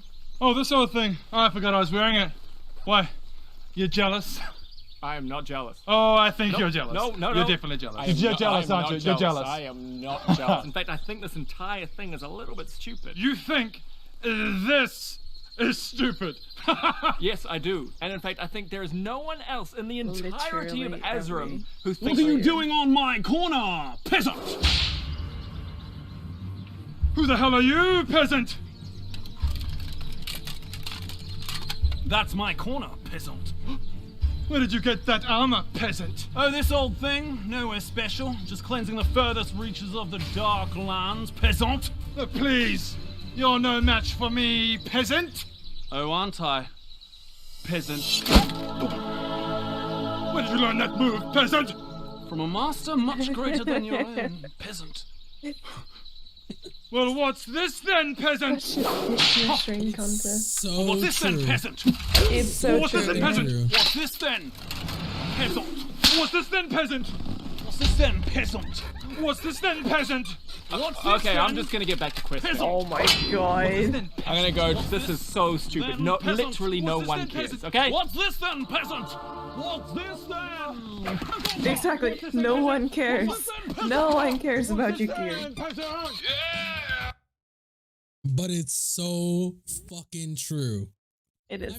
I'm not gonna lie. After I got tier 3 gear from Naxxramas 40 man, I would do nothing. Well, correction. I would of course do my PvP stuff because I loved fucking PvP. But if I wasn't in like Alterac Valley or doing like PvP, I would just sit in fucking Orgrimmar or Undercity with my fucking man spread sitting there just flexing all my fucking tier 3 that I got in like 2 weeks because I'm a lucky motherfucker. But 100% if you add some new fancy gear that makes mutations a bit like if you become a bit stronger against the mutators and stuff like that from doing mutations and you reward that way, I think people will love it. You know what I mean?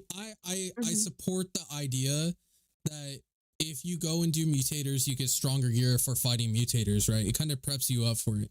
And I think the gear should be separate. For example, the one from the Dynasty will be better for Corrupted in Dynasty. And then you have the one in Lazarus is better for the one in Lazarus. And then the one in Genesis is better for Blight, right? And the reason why I state that is like, I don't mind if people are farming up the gear and getting the mutator gear in Dynasty and say it's like bonus to corruption, this and that, and it makes you even stronger in invasions, right? And then add like, you can add in like blight invasions and you can add like all this kind of like dynamic fucking elements to the game. Yeah. Pre-context, please do not do this before fixing the fucking game.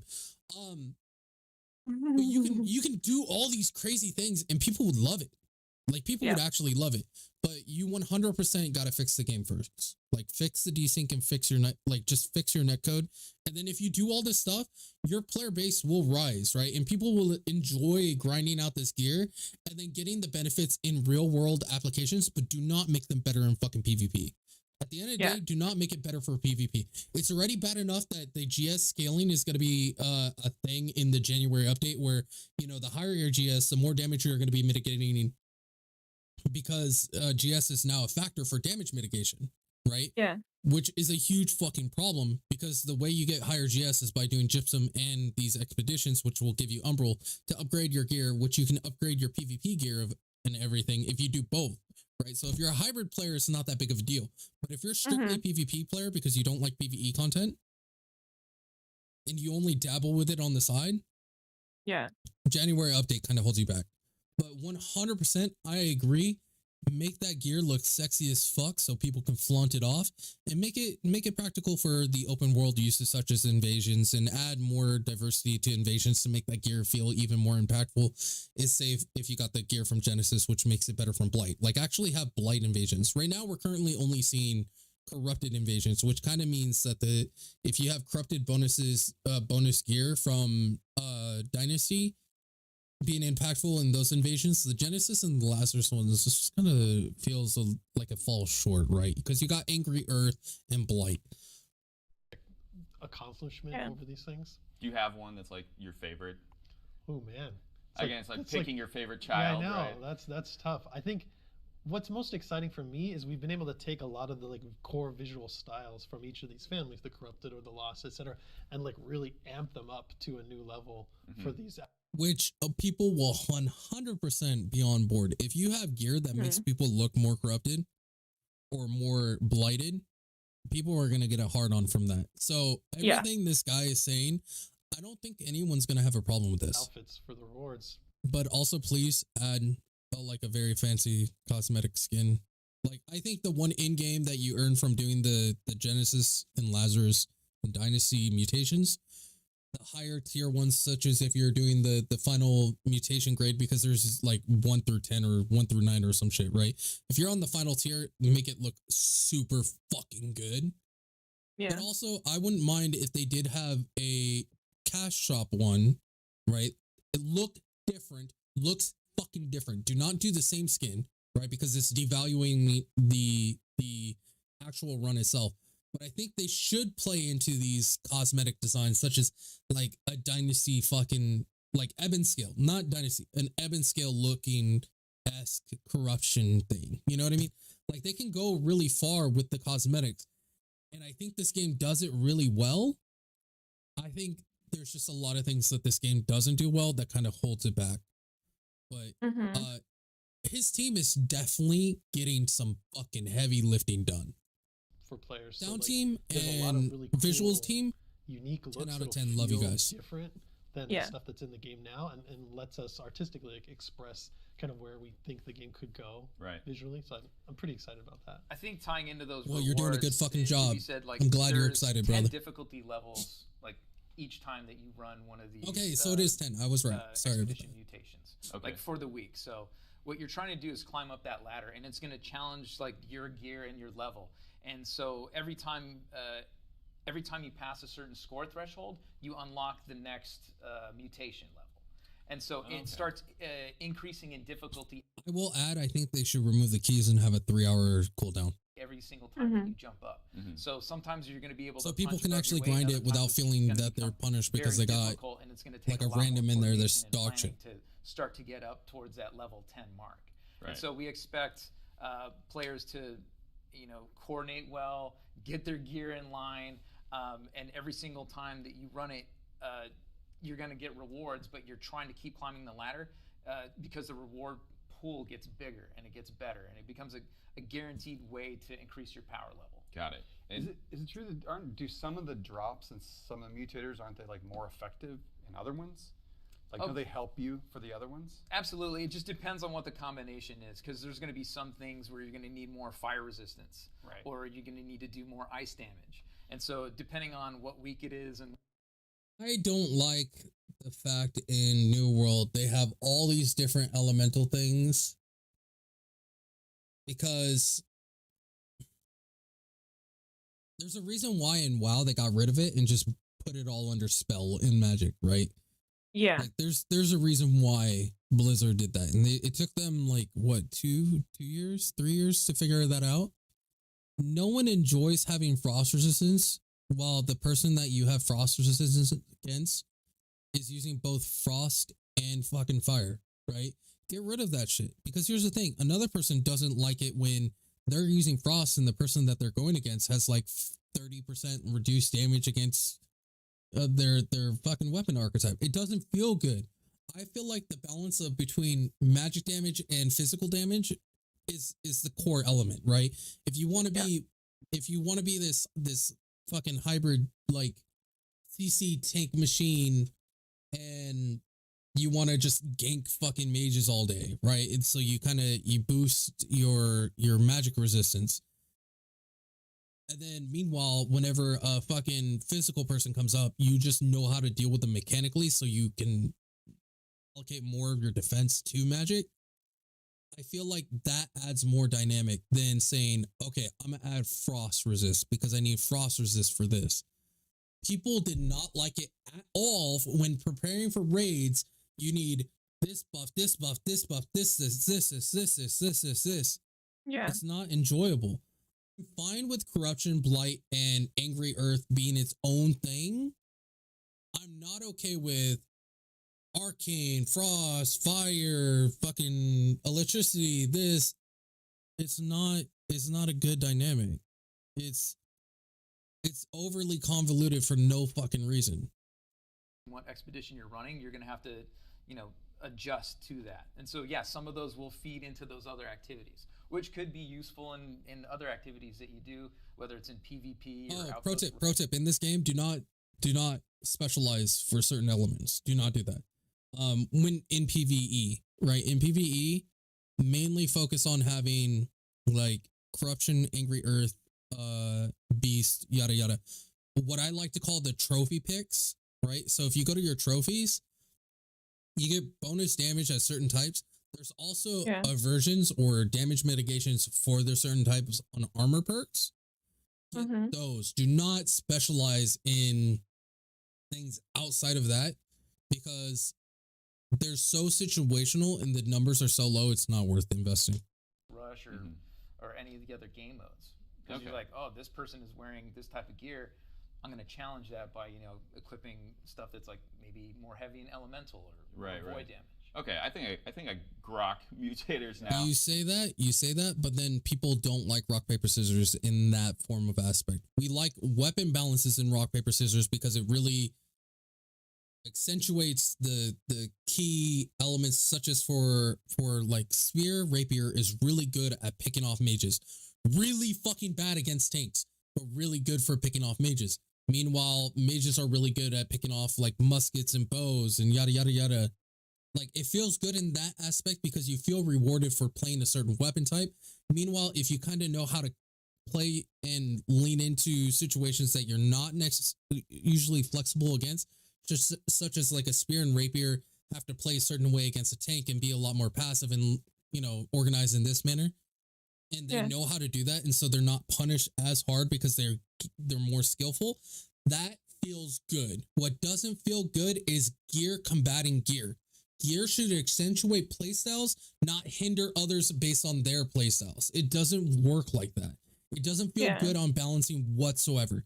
For example, if I just stack a fuck ton of frost resistance, and then I'm going out and doing OPR, and people that lean into frost mages absolutely get punished for no reason, they're not going to be happy about that. I already take almost no damage from fucking mages anyways, because I run Void Plant, So just having that additional layer does not feel good from either party, because if I stack so much into frost resistance and this and that, and I get hit by anything else, I would wish that was magic, right? Meanwhile, magic casters, if they're like, okay, I'm dealing less damage to this guy, but I can grind him out, they're not going to feel as punished, right?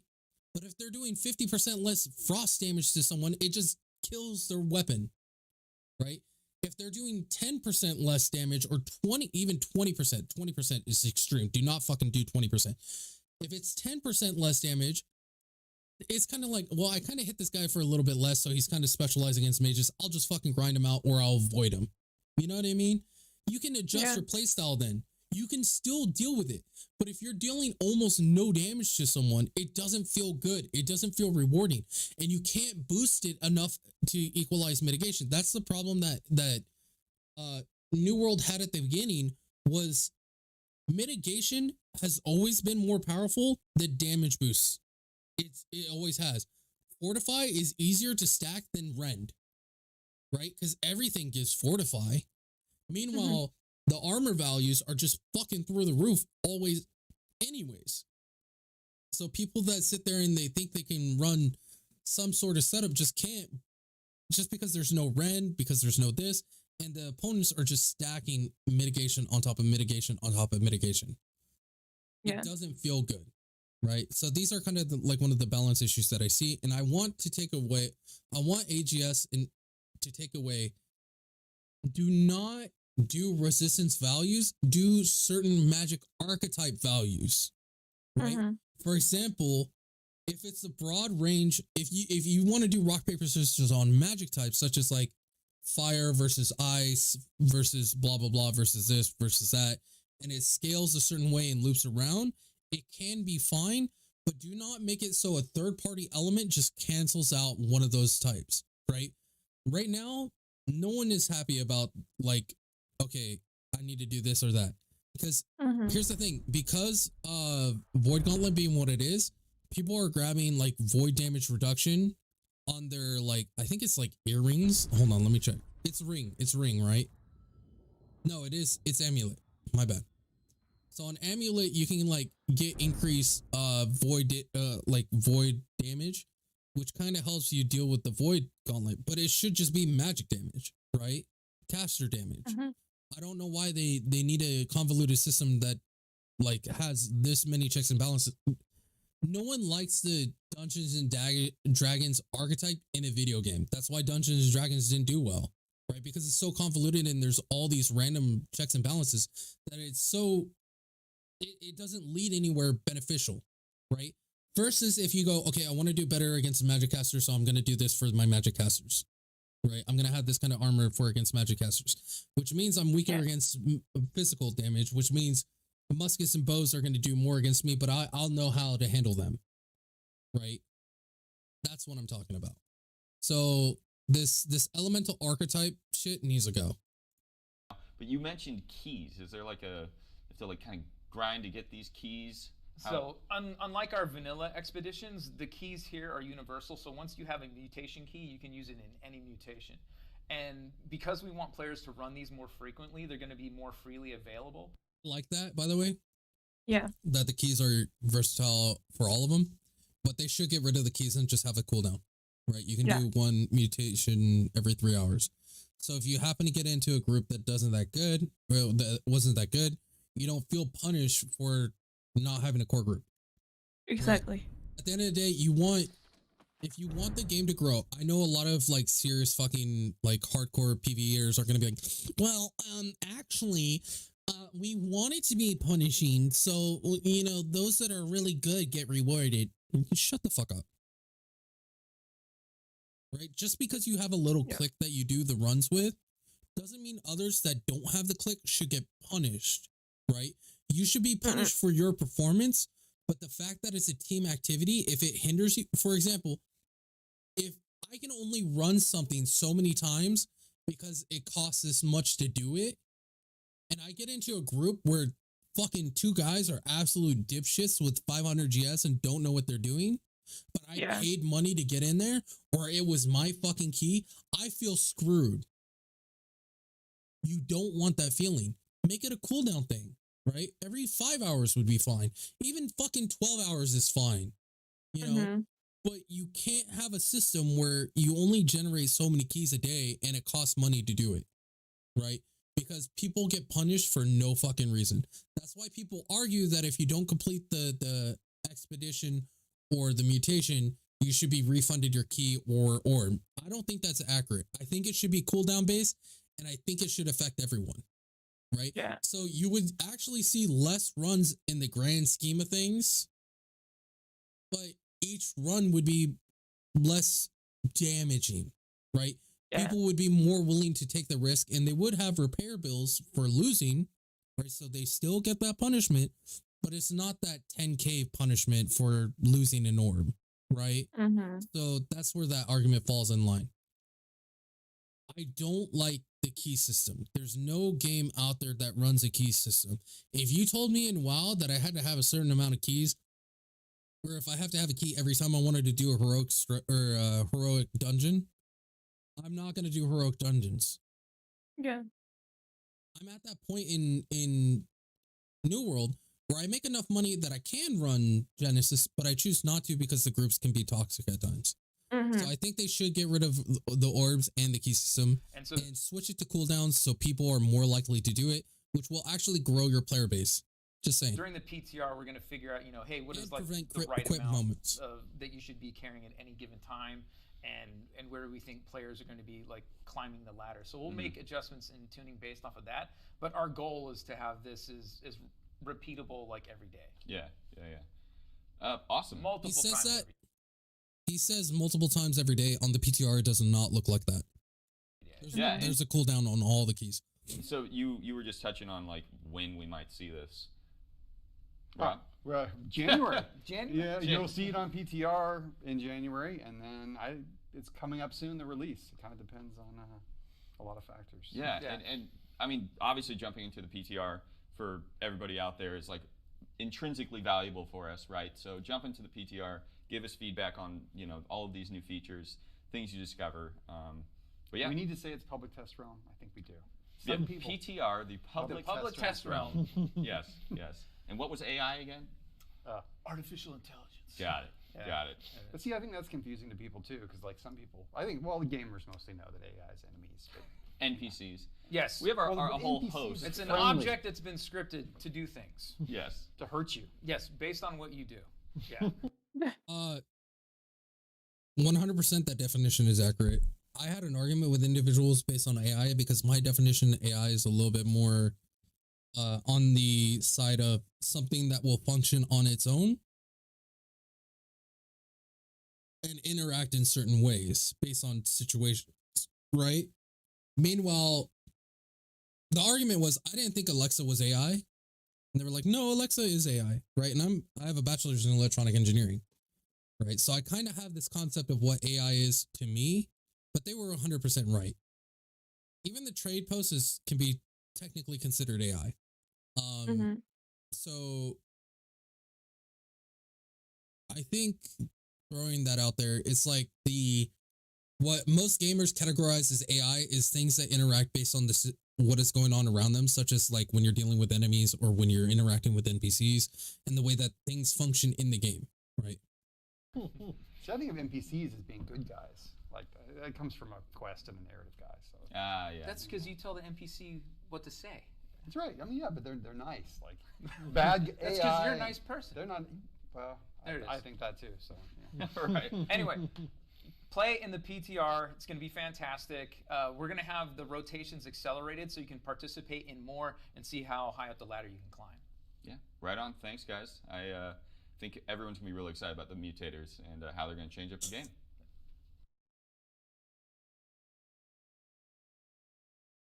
All right, so for this next segment, we are going to be talking about kind of our February. I think they should push weapon balance off to major weapon balance off to March. Yeah.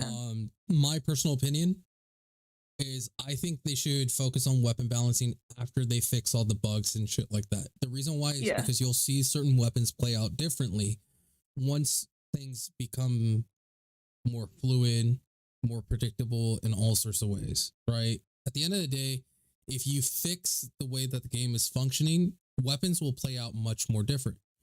For example, if people are missing their musket and bow shots because of desyncs of melee or this or that, then you fix that, but then you buffed bows and muskets on damage.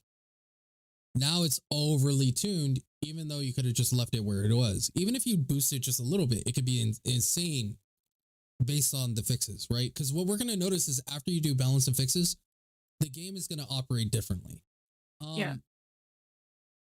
Everything that they say in this section, I feel like is dumb.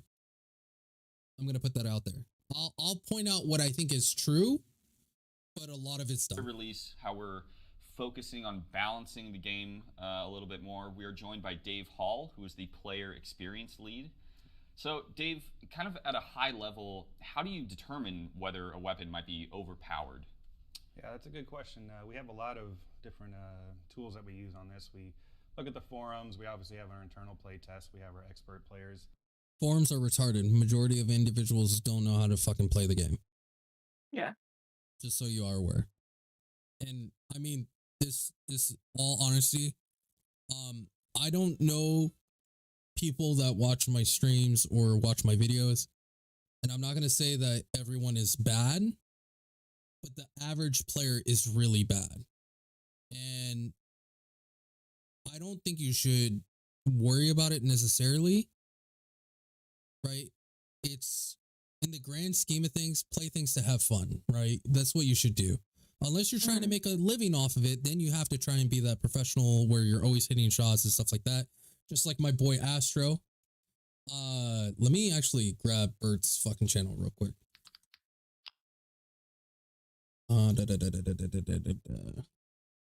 Like, for example, I'm gonna make this an example because everyone fucking says this, and that's not coming up. So my boy Bird over here, he's a Fire Staff user. He's Fire Staff Ice Gauntlet, right? But the thing about him is he's really good, right? And the reason why he's really good is not necessarily because the weapon's OP or stuff like that. He's very nimble. He moves around a lot and he's very smart, you know, and he reacts really well. And his main weapon that he uses is the Fire Staff. He does have Ice Gauntlet. He does dabble with other things, but he hits everything with Fire Staff. And because he hits everything with Fire Staff and he's very nimble, people get fucking enraged by him. And I think he's just good at the game, right? He's just good at the game. But the average player thinks Fire Staff is bad. It's not. Things should be balanced at the competitive level, not at the casual level. And I strongly emphasize this because when you have people that are really good at the fucking game and you buff something that casual players are not that good with, it just makes the fucking high MMR players unreasonably strong. It's not a good way to balance things. Forms, the average player, hell no. You look at high MMR, right? I've addressed this issue so many times. If you want good weapon balance, right? You make arenas, right? Have an MMR system, so you actually have a gauge of like how consistently strong individuals are. You watch those high players and see how they operate. And you go, okay, Well, the damage numbers seem like they're appropriate. And if they're hitting everything, it hits like this. So why are the casual players so bad with these items? And normally it's because they miss fucking everything, right? For me, like on my current build with the execute build, if I miss all my executes, it doesn't do anything. It can hit really fucking hard, but why is it non-existent?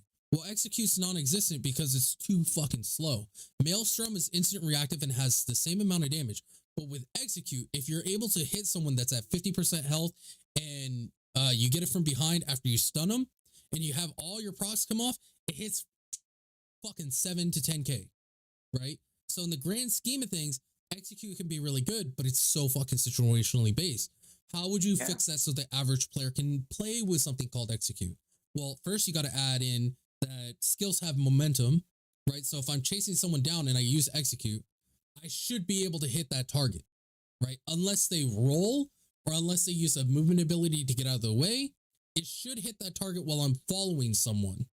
It shouldn't be to where it's only hitting people that are stuck. If skills carry momentum, you'll see that melee will start to be fucking feasible. Right now, melee doesn't feel feasible. So yes, should be balanced at the higher end of shit, right? And you scale the functionality of certain things to be have more usability by the casuals. So you go, okay, if the average player is missing this shot just because it constantly falls short, maybe I should adjust that.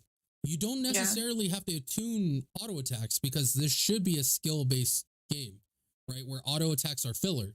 We don't want an auto attack game where skills are filler, right? Actually, I'll take that back. If there's a certain weapon type like Blunderbuss, if Blunderbuss is all about the auto attacks, okay, that's fine. Musket is also one of those, and Bow is kind of one of those too, where the skills are filler, but they're auto attack based. But melee wise, things should be functioning in a certain way where they carry momentum. And say Pillar of Fire. If Pillar of Fire is normally missing, maybe just adjusting how quick it pops up will make a huge impact. You remember what I was talking about, Rain of Arrows? Rain of Arrows will never fucking hit me unless they cast it on themselves.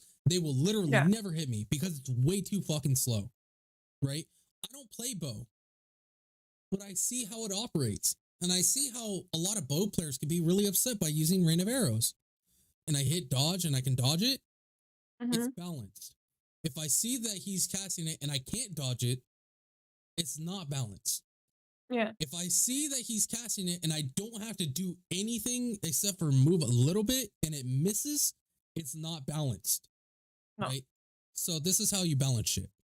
We also look at how the wars and outpost rush modes are going and what weapons are being used. People are using an ice gauntlet. There's probably a reason they're trying to use the ice gauntlet. Right. So we need to kind of look into that and what is being done to, what are they doing to cause this OP-ness, as we like to say.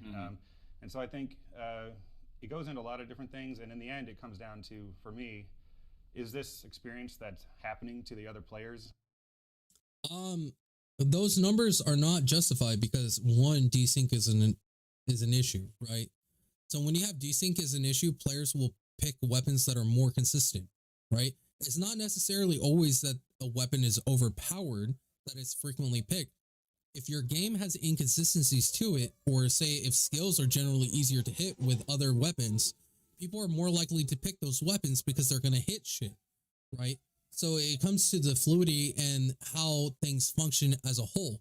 Sometimes a weapon isn't overpowered, but it's picked all the time just because of how easy it is to fucking use, right? That's why we're seeing an increase on bow and musket users. Sorry to say, if you're bow and musket and you're like, well, I take a lot of skill. Yeah, there's skill and aim. But you're not dependent on skills, right? If skills are frequently missing on most weapons, picking an auto attack weapon compensates for that, right? I'm not here to dog on anyone's picks or preferences. My issue is with the functionality of the game where it is, you don't want to balance things out of proportions just because the function of the game is not working properly. Right? Obviously, Void Gauntlet needs a nerf because it's overtuned, right? The empowering buff is too strong. It completely zones out of players, and there's nothing you can do to counteract it, right? I'm not saying that oh, you know, if you just don't stand on it, you can't do anything about it, or they can't do anything about it. Like, obviously, we know don't stand in Oblivion, right? Especially when they have Void Blade out. Yeah. But there's no counterplay, right? Counterplay is if a Ice Gauntlet throws down a wall, I can move around it and pressure him for using it too early, right? That's what counterplay is. You can't counterplay Oblivion. If he puts that down, you're just sitting back and waiting. Yep. Right? That's how you counter it. It's the least engaging whatsoever. So yeah, balancing and tuning, I think they need to fix the game, and then they can start really focusing on the balancing and tuning. That's just my personal preferences. Feel Or my bad, personal right? Like, opinion. is what